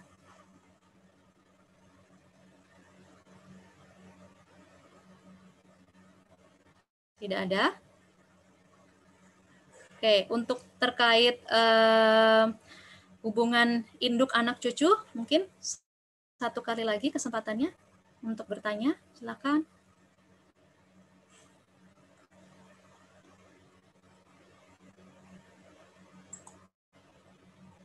Oke, jika tidak ada pertanyaan, sebelum saya lanjutkan ke subbab berikutnya atau ke agenda berikutnya, teman-teman mau break 5 menit atau mau lanjut terus? Mungkin ada yang ingin ke kamar kecil atau ingin minum atau ingin ada paket. Silakan mau break 5 menit atau lanjut? Boleh, Bu. Break boleh, Bu. Boleh break ya. Oke, di jam saya sekarang 11.52, break 5 menit. Ya, kita kumpul lagi di jam 11.57. Oke, silakan break 5 menit.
Sebaliknya, kalau misalnya ada unrealized loss, maka kita tambahkan gitu ya. Jadi perlakuannya itu tidak ada perbedaan dari apa yang teman-teman sudah pelajari di AKL 1. Oleh karena itu, saya sangat merekomendasikan teman-teman supaya bisa melihat lagi materi AKL 1, terutama yang terkait dengan transaksi intercompany. Ya, itu perlakuannya seperti apa. Silakan dipelajari lagi secara masing-masing secara individu di luar sesi ini ya. Oke, unrealized profit kita kurangkan di PT Impian tadi ada 10.000, kemudian atas transaksi downstream tanah ya, kemudian dan di PT Angkasa ada 5.000 sebagai unrealized profit dari transaksi upstream inventory. Oke, kemudian setelah kita adjust, maka kita akan peroleh separate realized earnings. Jadi pendapatan terpisah yang sudah direalisasikan ya. Impian 60.000, Angkasa 30.000 dan amanah sebesar 20.000. Kemudian berikutnya adalah kita baru bisa mengalokasikan income dari masing-masing perusahaan. Kita mulai dari yang paling bontotnya dulu ya, dari PT Amanah terlebih dahulu ya. 20.000 ini kita akan alokasikan 20%-nya ke PT Angkasa ya. Jadi 20.000 pindah ke sini 4.000. Kemudian 60%-nya ke PT Impian. Ya, jadi di sini 12.000-nya ke PT Impian. Nah, di sini kita sudah alokasikan 4.000 dan 12.000, jadi kita kurangkan. 20.000 dikurangkan 4.000 dikurangi 12.000. Oke. Selanjutnya adalah alokasi PT Angkasa ke PT Impian. Ya, nah PT Angkasa sekarang income yang bisa diatribusikan itu adalah 30.000 ditambah 4.000. Jadi 34.000 ya. 34.000 ini 70%-nya akan masuk ke PT Impian ya, sebesar 23.800. Sehingga di sini kita kurangkan 23.800 karena sudah masuk ke PT Impian ya. Nah, laba konsolidasian di buku PT Impian itu terdiri dari labanya sendiri ya secara terpisah yang sudah direalisasikan tentunya 60.000 ditambah laba atau pendapatan dari hasil investasinya ya. Investasinya secara langsung di PT Amanah ya di sini, dan yang secara langsung dan langsung di PT Angkasa dan secara tidak langsung ke PT Amanah, yaitu sekian. Ya. Jadi kalau ada pertanyaan, berapakah pendapatan atau laba investasi langsung PT Impian di PT Amanah gitu ya. Nanti cuma teman-teman jawabannya yang 12.000. Nah, Kalau yang ditanyakan adalah berapakah laba atas investasi PT Impian di PT Angkasa, secara langsung di PT Angkasa dan tidak langsung di PT Amanah gitu ya. Maka jawabannya yang di sini 23.800. Tetapi jika yang ditanyakan adalah berapa laba konsolidasian per 31 Desember 2018, nah teman-teman jawabannya yang di sini. 95.800. Bisa dipahami ya perbedaan dari tingkatan income ini. Oke. Nah, di sini laba konsolidasian atau controlling interest, laba untuk controlling interest itu adalah 95.800. Lalu NCI-nya, masing-masing NCI, nah di sini sudah dijumlahkan ya. Untuk PT Angkasa, di sini 30.000, kita tambahkan 4.000 hasil alokasi PT Amanah, kemudian kita kurangkan dengan 23.800 karena dia diatribusikan kepada Impian. Gitu ya. Sehingga sisa income yang ada di PT Angkasa ini adalah income untuk NCI sebesar 10.200. Begitu juga dengan yang ada di PT Amanah ya. PT Amanah 20.000 income-nya secara keseluruhan, 4.000 diatribusikan ke PT Angkasa, 12.000 ke PT Impian, kemudian sisanya 4.000 ini adalah bagian laba PT Amanah untuk NCI-nya. Gitu ya. Jadi kalau ditanya berapa NCI PT Angkasa, jawabannya yang ini. Kalau tanya NCI PT Amanah, jawabannya ini. Kalau ditanya berapa NCI secara keseluruhan, 10.200 ditambah 4.000. Ya. Nah, untuk tabel ini pun juga mengikuti kaidah alokasi yang sebelumnya ya. Artinya, laba yang kita alokasikan, yaitu yang di sini ya, 60 ditambah 30 tambah 20, itu kan 110.000 ya. Itu harus sama dengan total yang di sini tambah ini tambah ini. Ada yang bisa ngecek nggak ini 95.800 tambah 10.200 dan 4.000 apakah sama dengan yang ada di sini totalnya 110.000? Boleh minta tolong salah satu mungkin? Sama ya. Ya, betul. Jadi kalau sama, kemungkinan besar jawaban kalian adalah tepat. Karena yang kita lakukan di tabel alokasi, ya, baik yang di sini, tabel alokasi ini, maupun tabel alokasi yang sebelumnya, itu adalah kita mengalokasikan laba. Kita memindahkan laba dari satu entitas ke entitas lain dalam satu ikatan konsolidasian, gitu ya, dalam satu wadah konsolidasian, gitu. Kita tidak menambahkan atau mengurangkan dengan laba ke entitas eksternal di luar entitas konsolidasian. Artinya berarti laba sebelum alokasi itu harus sama dengan laba setelah alokasi. Tidak boleh kurang, tidak boleh bertambah. Ya, jumlahnya harus tepat, harus sama. Ya, kalau misalnya jawabannya beda, totalnya beda, berarti cek lagi apakah yang kita alokasikan ini sudah perhitungannya sudah benar atau belum. Ya, jadi usahakan sekali tabel alokasi ini meskipun dia hanyalah alat bantu ya, tapi kerjakanlah dengan tepat karena dia akan menentukan jawaban kalian di proses konsolidasi berikutnya. Ya. Oke, sampai di sini silahkan kalau ada yang tanyakan.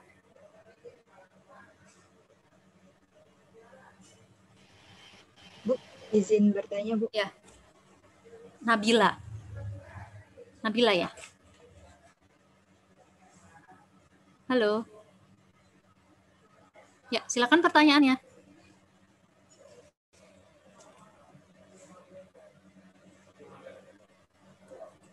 Halo, suaranya nggak terdengar nih. Nggak jelas. Putus-putus. Halo. Putus-putus. Halo? Ya, sudah terdengar. Silakan pertanyaannya.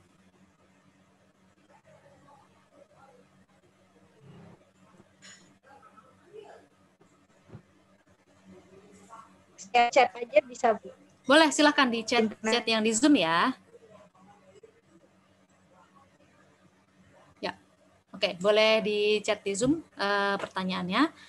Oke, sambil gitu saya, ini udah masuk yang chatnya. Oh bukan. Permisi Bu, maaf ya, sinyal saya tadi hilang Bu.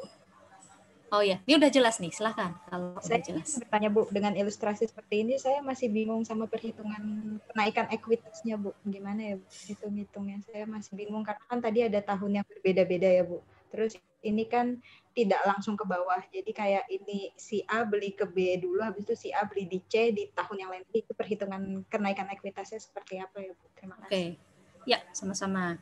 Oke, saya coba jawab ya. Untuk perhitungan kenaikan ekuitas, itu lakukan perhitungan per tahun ya, dari 1 tahun ke tahun selanjutnya. Sini. Oke, sesuai dengan yang ada di soal gitu ya. Misalnya dari 1 Januari 2013 ini gitu ya, hitunglah dia misalnya, dia kan PT Angkasa membeli 20% saham. Kalau 20% kan masih belum pakai ekuitas ya, artinya kenaikan dia harus pakai metode biaya gitu ya, sehingga kenaikan investasinya tidak tercapture gitu ya. Nah, taruhlah misalnya dari mana ya? Misalnya dari sini deh, dari 1 Januari 2016 ke 31 Desember 2016 gitu ya. Di sini kan PT Impian mengakuisisi 60% saham PT Amanah gitu ya. Nah, di sini ya. Nah, maka di sini kita masukkan dulu posisi investasi di awal 1 Januari 2016, kemudian kita adjust dengan misalnya kalau di tahun 2016 si PT Amanah itu dia melaporkan berapa labanya. Nah, itu kita kalikan dengan 60%. Lalu kita kurangkan dengan dividennya berapa, kalikan dengan 60%. Terus kemudian dikurangkan dengan laba yang tadi gitu ya. Jadi investasi yang di awal ditambah laba, ditambah bagian laba dikurangkan dengan bagian dividen, itu sama dengan investasi, saldo investasi di 31 Desember 2016. Lalu lanjut ke periode 2017. Nanti dilihat lagi berapa kenaikannya, itu berasal dari bagian laba minus dividen gitu. Karena kondisinya simpel seperti ini ya. Karena dia tidak ada diferensial, tidak ada transaksi intercompany gitu ya di tahun 2017, sehingga kenaikan investasinya atau perubahan investasinya akan simple seperti itu. Bisa dihitung secara mandiri. Kalau memang tidak ada di soal. Kalau di sini kan kita dikasih tahu ya, kenaikan investasinya dikasih tahu langsung. Tetapi kalau tidak dikasih tahu secara langsung, itu teman-teman pakai perhitungan sama seperti di AKL 1 gitu ya. Jadi mulai dari berapa pendapatan investasinya atau bagian pendapatan investasinya, kemudian di-adjust dengan amortisasi diferensial, unrealized gain on loss, atau kalau misalnya bonds itu ada CRB itu gain on CRB gitu ya, atau loss on CRB itu silahkan di-adjust dengan komponen-komponen itu gitu. Terus lalu terakhir dividen. Terima kasih Bu. Iya, sama-sama. Ada lagi mungkin satu lagi pertanyaan sebelum saya lanjut. Izin bertanya Bu. Siapa nih? Namanya siapa? Ronvika Bu. Oh ya, Vika, silakan. Misalnya kan Bu ada 3 perusahaan, P, S, dan T. Misalnya P itu punya 60% S. Terus berapa? S berapa persen? 60 Bu. Ya, oke. 60%. Terus S punya di T itu 20%. Terus di P-nya itu punya T lagi itu 20% juga Bu. Berarti nanti T-nya itu nggak perlu dikonsolidasikan Bu ke P sama S. Atau gimana? Oke, itu teman-teman lihat dari sini ya.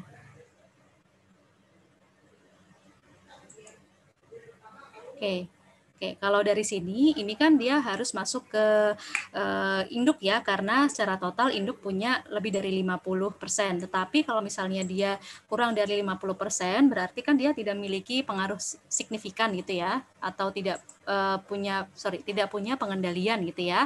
Nah, maka dia tidak perlu masuk ke konsolidasian. Itu dihitung dulu totalnya berapa. Iya, sama-sama. Oke, saya lanjut ya. Saya lanjut berikutnya ke di sini, oke? Masuk ke jurnal biasa ya, menggunakan metode ekuitas di masing-masing buku entitas tersebut. Nah, karena di sini adalah connecting affiliates gitu ya, maka yang kita kerjakan pertama itu adalah dari bukunya anak 1 gitu ya, atau dari PT Angkasa, dari bukunya PT Angkasa. Oke, di sini ada 2 transaksi yang harus kita catat jurnalnya. Yang pertama adalah penerimaan dividen dari PT Amanah atau anak 2 sekian, lalu pendapatan investasi dari PT Amanah sekian. Ya, investment pada income from PT Amanah. Sehingga saldo akun investment in PT Amanah di buku PT Angkasa menunjukkan angka 40.400 di akhir tahun 2018. Kemudian lanjut ke bukunya si induk gitu ya. Nah, yang pertama, bagian yang pertama di sini adalah jurnal ekuitas terkait dengan investasinya secara langsung di PT Amanah, ya, secara langsung di anak yang kedua. Oke, ada dividen dan ada pendapatan investasinya di PT Amanah sekian. Oke. Dan jurnal yang bagian berikutnya ini adalah untuk mencatat investasi si impian di PT Angkasa secara langsung atau di anak yang kedua. Gitu ya. Nah, di sini untuk dividen dan pendapatan investasi. Lalu teman-teman jangan lupa, karena kita mengerjakan model connecting affiliates, maka ketika kita mengerjakan jurnal metode ekuitas terkait dengan investasi induk di anak 1 itu, nah itu juga jangan melupakan bahwa di hubungan itu juga terdapat hubungan tidak langsung dari induk ke entitas anak 2 melalui anak 1. Nah, maka di sini tercermin di bagian sini ya, di income from investment atau income from PT Angkasa. Nah, nilainya itu 13.800 ini diperoleh dari penghitungan yang ada di sebelah sini, gitu ya. Oke, yang pertama kita masuk ke bagian laba PT Angkasa. Ini ada 70% dikali 39.000. Ini teman-teman bisa lihat dari sini. Dari sini ya. Dari sini bisa ya, dari sini. Betul. Di PT Angkasa di sini separate earnings-nya 35.000, kemudian ditambah dengan alokasi dari PT Amanah 4.000 ya, 39.000. Lalu kita adjust dengan ada unrealized profit dari inventory-nya, karena transaksi inventory ini adalah upstream, maka yang kita kurangkan itu adalah sesuai dengan persentase kepemilikannya induk saja. Masih ingat ya, kita kalikan dengan 70%. Oke, minus 3.500, lalu di adjust juga dengan unrealized gain on land. Ini transaksinya downstream. Kalau downstream berarti 100% harus di adjust, gitu ya. Minus 10.000. Jadi 13.800 yang di sini. Oke, sampai sini ada yang tanyakan jurnal metode ekuitas? Ini sama seperti AKL 1 ya. Oke, baik, kalau tidak ada pertanyaan, saya lanjut ke penghitungan saldo akun investasi yang ada di buku PT Impian. Nah, di buku PT Impian, ketika kita mengerjakan soal connecting affiliates, maka akun investasinya itu lebih dari 1 pasti ya. Jadi ada 2 di sini di ilustrasi ini. Yang pertama adalah terkait dengan investasinya di PT Angkasa, dan yang kedua terkait investasinya di PT Amanah. Oke. Nah, di sini kita masukkan saja saldo awal 1 Januari 2018 itu berapa, atau 31 Desember 2017 itu berapa, ya. Kemudian di-adjust dengan income from investment dari sini, ya, dari sini, lalu dari sini, ya. Oke. Nah, dan dikurangkan dengan dividen, gitu. Ya, 183.200 untuk investment in PT Angkasa dan 121.200 untuk investment in PT Amanah. Oke. Lanjut, setelah itu baru kita bisa dengan mudah akan membuat jurnal eliminasi. Nah, di ilustrasi 2 ini saya membagi jurnal eliminasinya ini menjadi 3 bagian ya. Ada yang pertama itu adalah terkait eliminasi investasi PT Amanah, investasi dari di PT Amanah, kemudian yang kedua adalah investasi di PT Angkasa, dan yang ketiga adalah terkait dengan intercompany transaction. Oke, kita masuk yang pertama dulu, investasi di PT Amanah. Jurnal pertama mengeliminasi saldo investasi di PT Amanah dan ekuitas PT Amanah di awal tahun 2018. Oke, jadi di sini kita masukkan informasi di awal tahun 2018. di sebelah debit, sebelah kredit juga investment in PT Amanah awal tahun 2018 itu mengacu pada keterangan yang disoal yang di sini, ya. 115.200 dan 38.400. Oke. Baik. Kemudian di kreditnya juga kita masukkan dengan NCI. Nah, NCI ini merupakan balancing account karena tidak diketahui informasi fair value-nya per 1 Januari 2018. Saldonya berapa nggak diketahui, ya sudah kita balancing aja ya, sum debit minus sum kredit. Jurnal yang kedua adalah eliminasi laba dan dividen dari PT Amanah.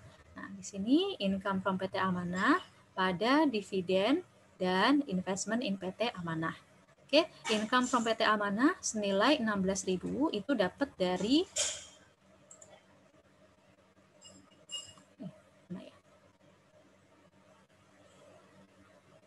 dari sini ya. Oke, investment income from PT Amanah 16.000 dapat dari sini ya, 4.000 dan 12.000 di sini.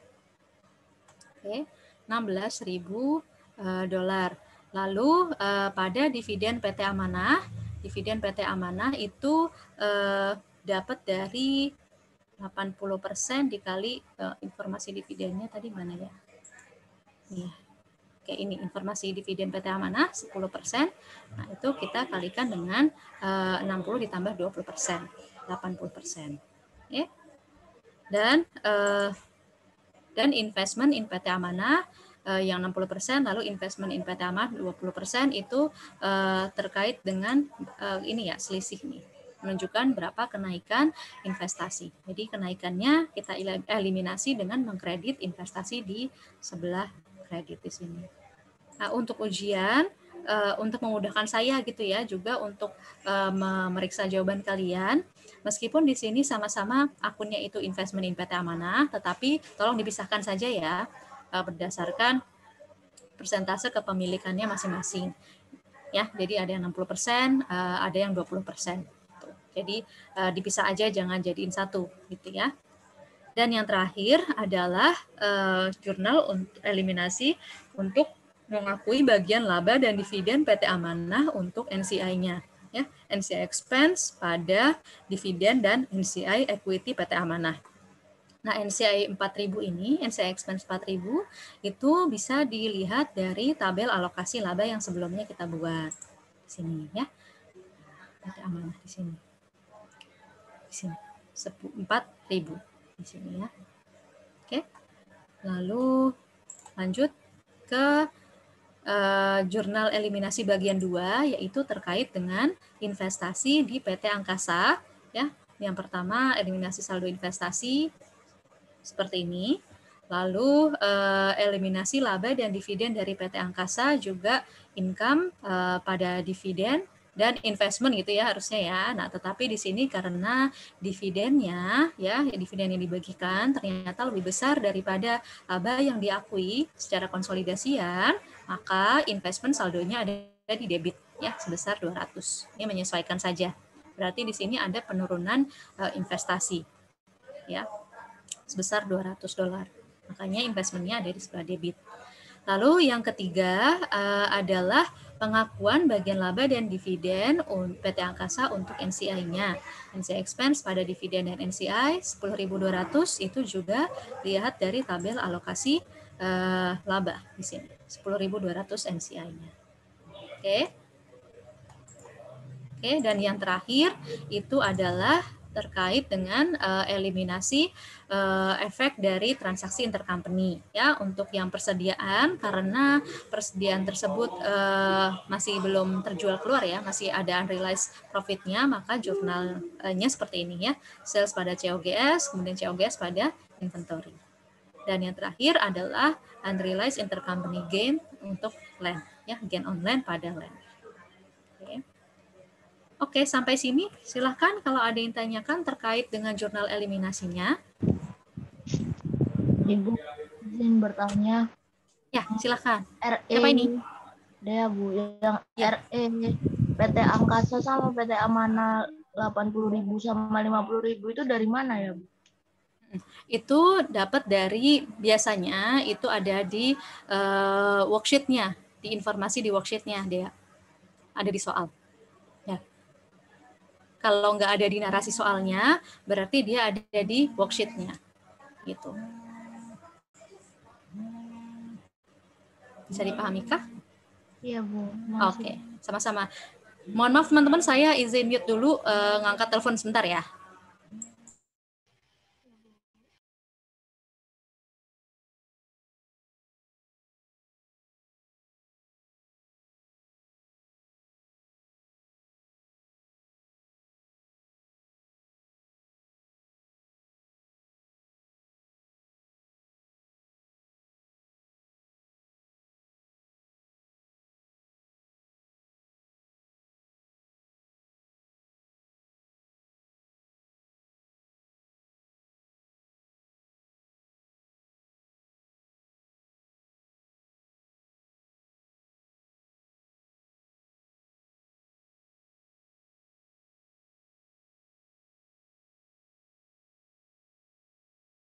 Halo, mohon maaf ya. Halo.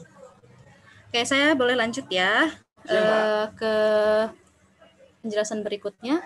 Silakan kalau ada yang bertanya lagi terkait jurnal eliminasinya. Izin bertanya, Bu. Silakan, Said ya. Iya. Kan Said. Ini kan contoh di sini kan untuk transaksi yang tanggal akuisisinya itu di awal untuk. Nah, untuk transaksi misal akuisisinya itu di tanggal tahun berjalan tuh perlakuannya seperti gimana? Iya, Apakah seperti di AKL 1. Oh iya. Iya. Jadi nanti ada di-adjust dulu berapa pendapatannya gitu kan. Kemudian kalau misalnya ada amortisasi diferensial itu juga harus disesuaikan. Lalu ya seperti itu, mengikuti kaidah yang di AKL 1. Oh ya, makasih Bu. Iya, sama-sama Said. Kemarin AKL 1 gimana? Lancar? Teman-teman? Atau ada kesulitan? Kalau ada kesulitannya di mana? Mungkin nanti bisa sambil bisa saya refresh gitu pengetahuannya dari AKL 1 kemarin. Kalau misalnya ada kesulitan ya, di bagian yang sulit aja. Gimana?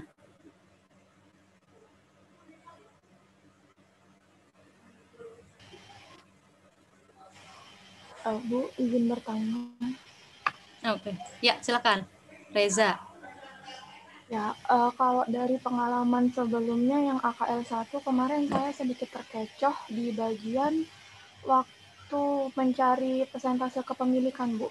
Jadi kan nggak ada informasi di awal, tapi itu jadi kalau persentase kepemilikannya salah, ke bawahnya bakalan salah. Nah, saya masih bingung di situ, Bu. Iya.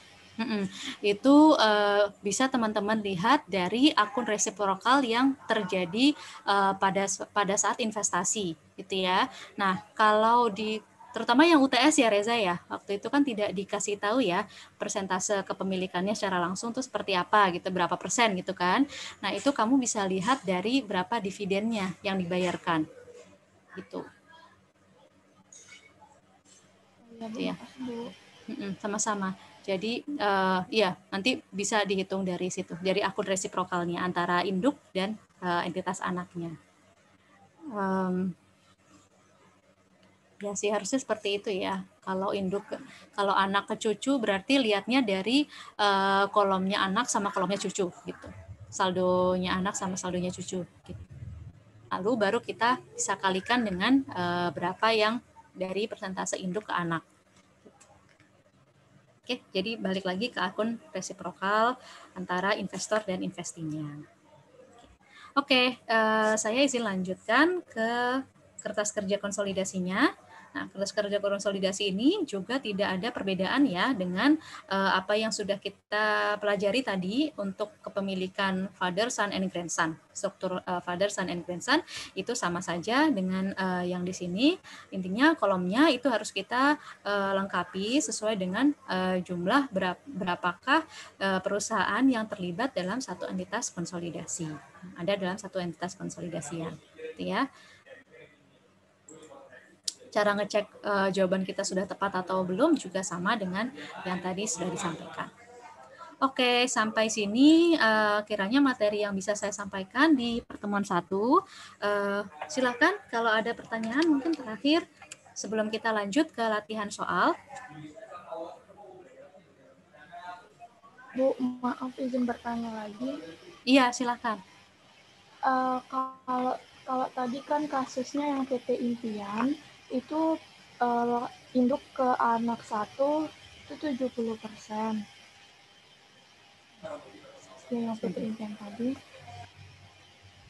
Terus kan PT Amanah sama PT Impian ini dia ada hubungan, bisa dibilang ada hubungan cucu ya Bu ya. Kalau semisal antara anak 1 angkasa dengan Amanah ini dia kepemilikannya itu lebih dari 50%. Apakah ini perlakuannya bisa sebagai anak cucu induk anak cucu atau cukup pakai affiliate ini saja, Bu? Ya, oke, terima kasih pertanyaannya. Kembali lagi ya ke basic dari perbedaan karakteristik yang membedakan kedua hubungan ini, ya. Dasarnya itu apa? Dasarnya adalah kita mengkategorikan suatu hubungan konsolidasian sebagai induk, anak, dan cucu jika entitas induk ini hanya punya satu hubungan ke cucu, yaitu hubungan tidak langsung. Oke. Kalau cuma ada satu hubungan, father, son, and grandson. Tetapi ketika induk, anak, dan cucu itu selain memiliki hubungan tidak langsung ke entitas cucu, dia juga memiliki hubungan langsung, ya. Jadi ada dua hubungan, tidak langsung dan hubungan langsung, maka kita kategorikan sebagai connecting affiliates. Terlepas dari berapakah persentase kepemilikan anak 1 di anak 2, ya. Asalkan tadi induk, yang pertama induk punya selain hubungan tidak langsung ke anak 2, dia juga punya hubungan langsung, maka kita kategorikan sebagai connecting affiliates. Gitu. Terima kasih, Bu. Ya, sama-sama. Oke, sip. Mungkin satu lagi pertanyaan sebelum lanjut ke latihan soal.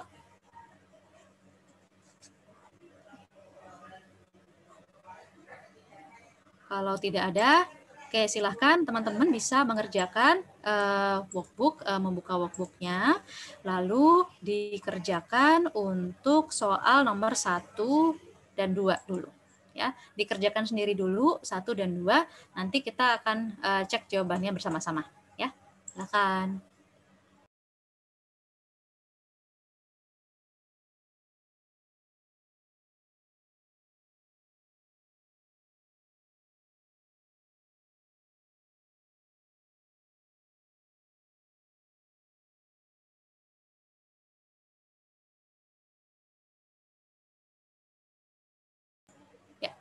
Di halaman 18 ya, kalau yang diklik di PDF-nya. Silakan soal 1 ini ada Ponari, PT Ponari dan Sweetco. Kalau ada yang mau jawab, nanti silakan bisa disebutkan namanya ya, A, B, dan C. Oke, silakan.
Ibu mau mencoba menjawab.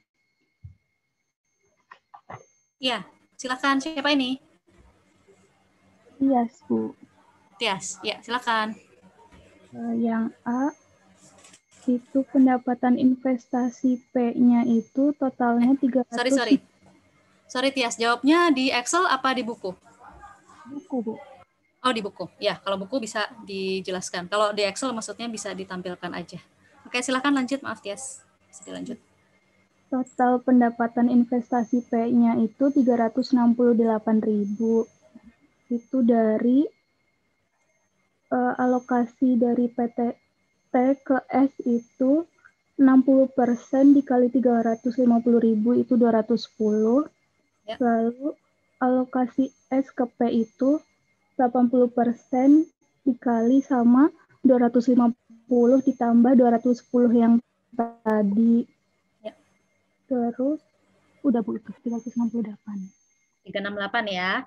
Betul ya. Teman-teman yang lainnya jawabannya sama atau ada yang beda? Kalau ada yang beda silakan, nggak apa-apa ditanyakan sekarang. Mumpung masih bisa bertanya. Jawabannya samakah semuanya? Tadi Tias mengerjakannya pakai matematis atau pakai metode tabel atau metode jurnal lalu itu saldo T? Pakai tabel, Bu. Pakai tabel ya? Cepet ya Tias ya kalau pakai tabel ya? Ya, jadi teman-teman yang lainnya juga bisa pakai tabel ya. Oke, lanjut ke pertanyaan berikutnya. Silakan kalau ada yang ingin menjawab. Di sini mencoba, Bu. Ya, Wandi ya. Ya, Bu. Silakan Wandi. Saya pakai Excel, ditampilin apa enggak? Boleh, boleh ditampilin Wandi.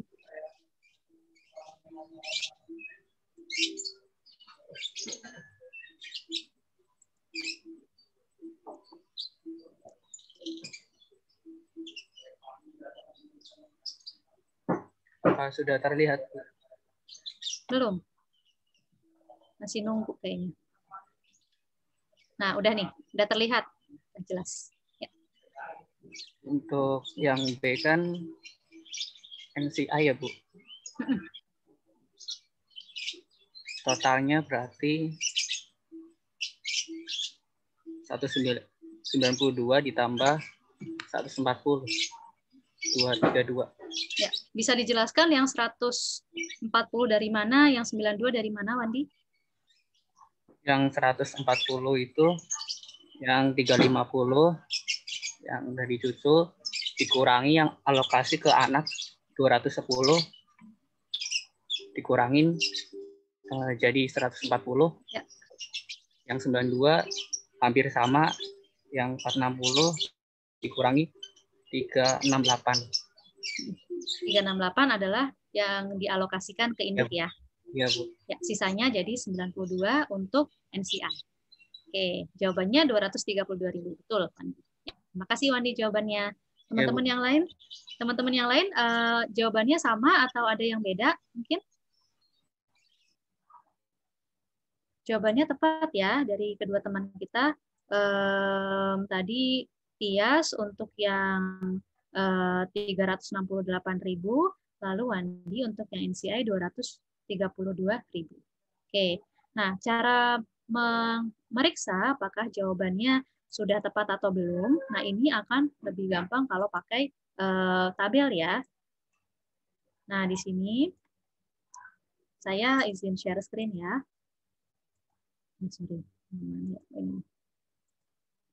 Oke, apakah sudah terlihat Excel-nya?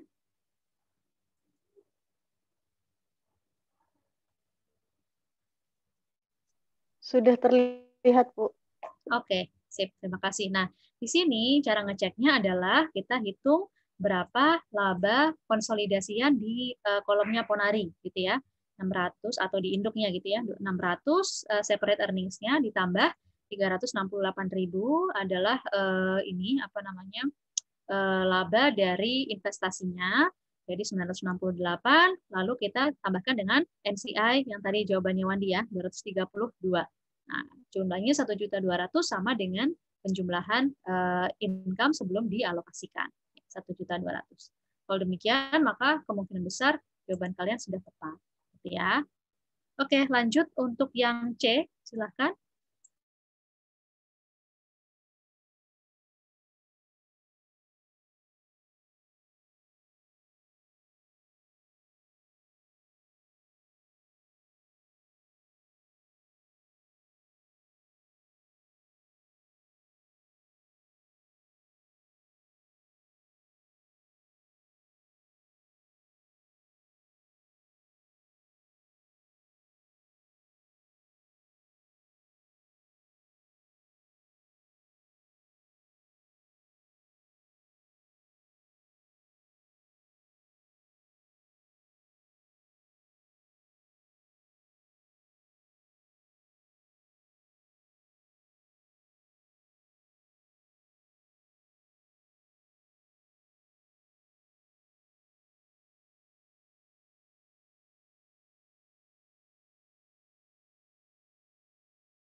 Ada yang sudah menjawab yang C? Silahkan.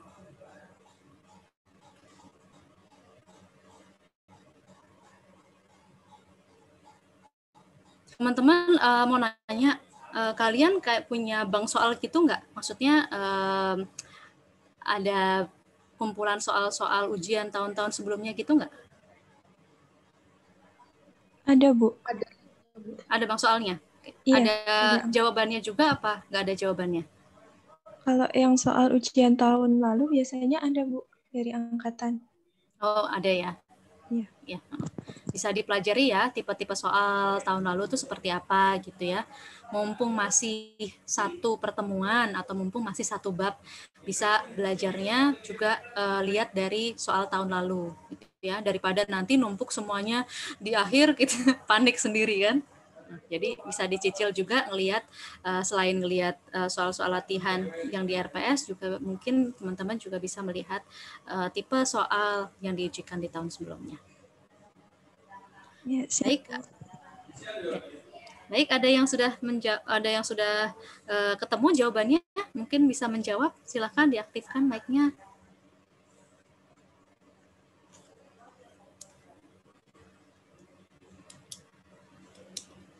Kalau enggak, saya tunjuk.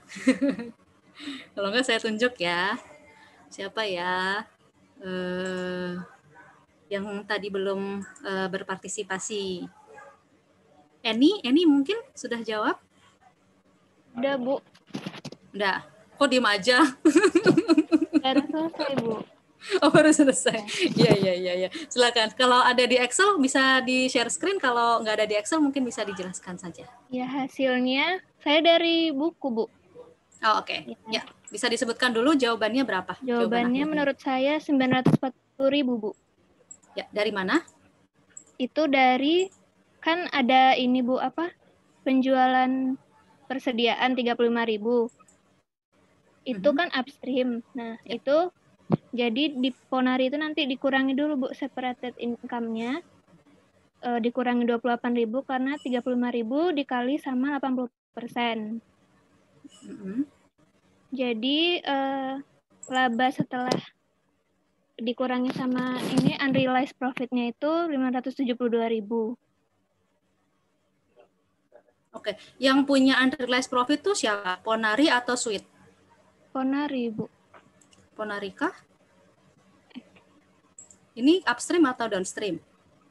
Upstream. Upstream berarti yang mencatat laba siapa? Sweet ya, Bu? Berarti Ponari tetap 600.000 ya, Bu? Iya. Teman-teman yang lain gimana? Coba kita tanya dulu ya pendapat teman-teman yang lain. Gimana kah? 35.000 itu sebagai komponen yang meng-adjust income-nya Sweet atau income-nya Ponari? Teman yang lain mungkin punya pendapat lain? Naufal, gimana Naufal? Halo? Naufal? Naufal ada nggak nih? Riris, gimana Riris? Di Sweet-nya, Bu. Di Sweet-nya? Oke, terima kasih Riris. Tanya lagi satu lagi deh. Faza Nafisah. Di Sweet-nya, Bu. Di Sweet ya? Juga Oke, jawabannya Faza juga di Sweet-nya? Iya.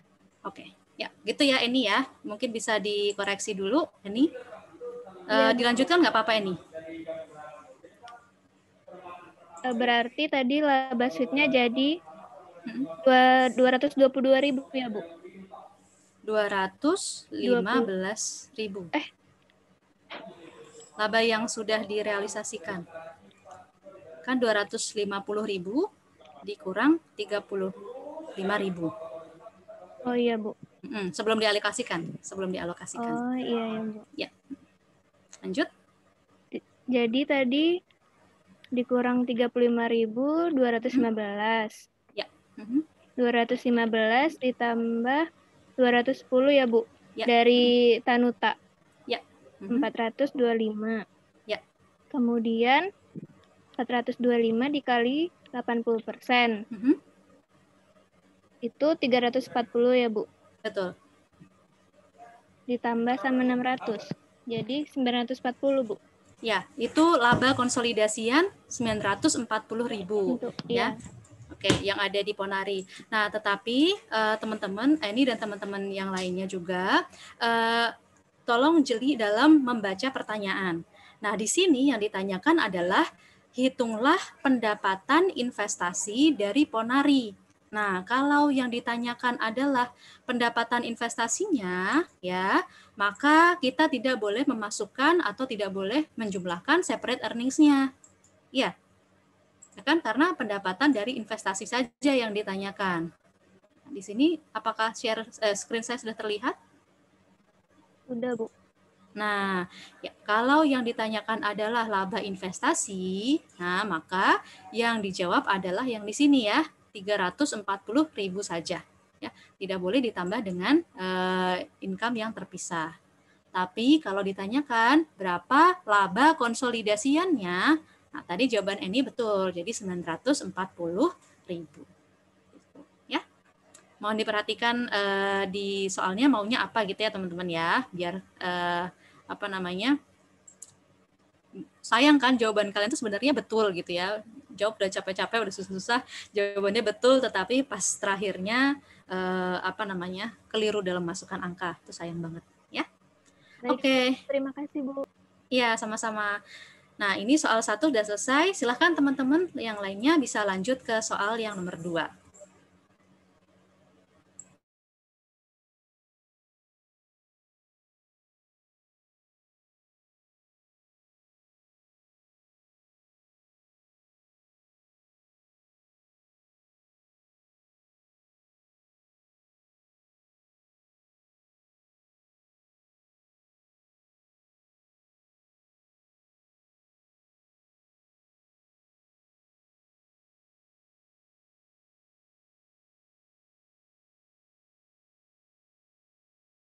Kalau ada yang mau jawab, silahkan nanti diaktifkan ya mic-nya.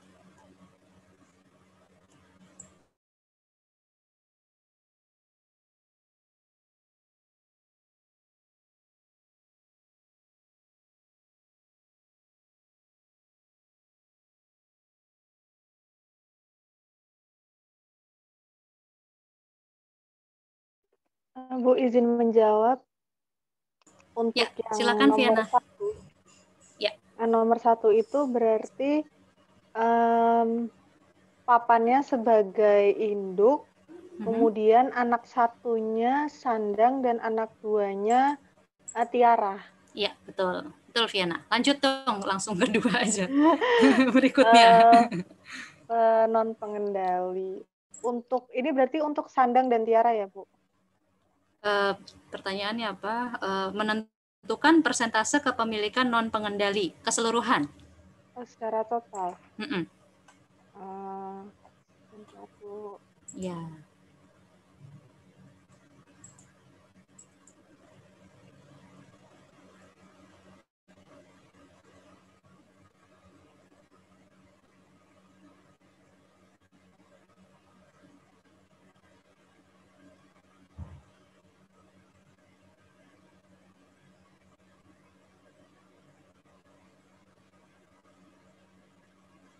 Um, 36% bukan, Bu? 36 dapat dari mana? Yang dari sandang itu kan dia 20%. Itu dari 100 dikurangi 80. Kemudian yang dari tiara itu dia 100 dikurangi 60 dikurangi 20, itu kan hasilnya 20%, kemudian dikali dengan 80% sama dengan 16%. Itu bukan, Bu? Oke. Saya tanya teman-teman yang lain dulu ya, jawabannya gimana? Teman-teman yang lain mungkin ada pendapat lain, persentase NCI-nya, silakan. Izin menjawab, Bu. Mei, ya silakan Mei. Saya dapat totalnya 24%, Bu. Ya, dapat dari mana, Mei? Dari yang pertama NCI milik PT Tiara itu 20%, dapat dari 100% dikurang 60% tambah 20%. Sama yang kedua NCI dari Indo yang 100% kurang 80% dikali 20% sama dengan 4%. Jadi 20% tambah 4%, 24%. 24% jawaban dari Mei. Oke, makasih Mei. Mungkin ada teman yang lain bisa kalau ada yang beda silahkan, atau semuanya sama? Sama dengan siapa ya? Kan ada 2 ya. Ada 16, ada 24 ya. Siapa yang tadi belum ya? Yunita. Saya tanya Yunita deh. Udah ketemu belum? Yang nomor 3, Bu. Nomor 2.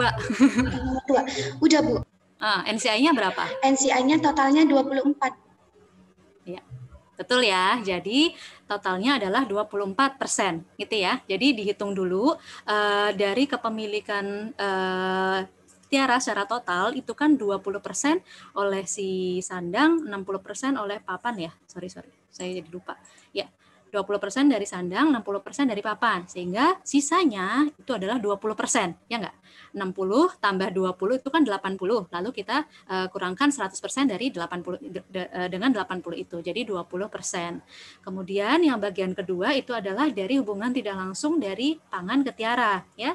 Pangan itu punya 80% sandang gitu ya. Jadi NCI sandang itu adalah 20%. 100% minus 80%. Lalu 20% ini NCI sandang ini kita kalikan dengan persentase kepemilikan sandang ke Tiara 20%. Jadi 4%. Sehingga total NCI-nya adalah 24%. Oke, teman-teman, mohon maaf ini masih belum selesai soal keduanya karena jamnya udah lewat. Nanti saya dimarahin BAK karena kelamaan Zoom-nya. Terima kasih banyak teman-teman sudah hadir dan berpartisipasi dalam sesi AKL 2 hari ini. Saya senang sekali bisa ketemu dan berbagi dengan kalian. Insya Allah nanti ketemu pekan depan ya. Saya mohon maaf atas kekurangan saya dalam menyampaikan materi.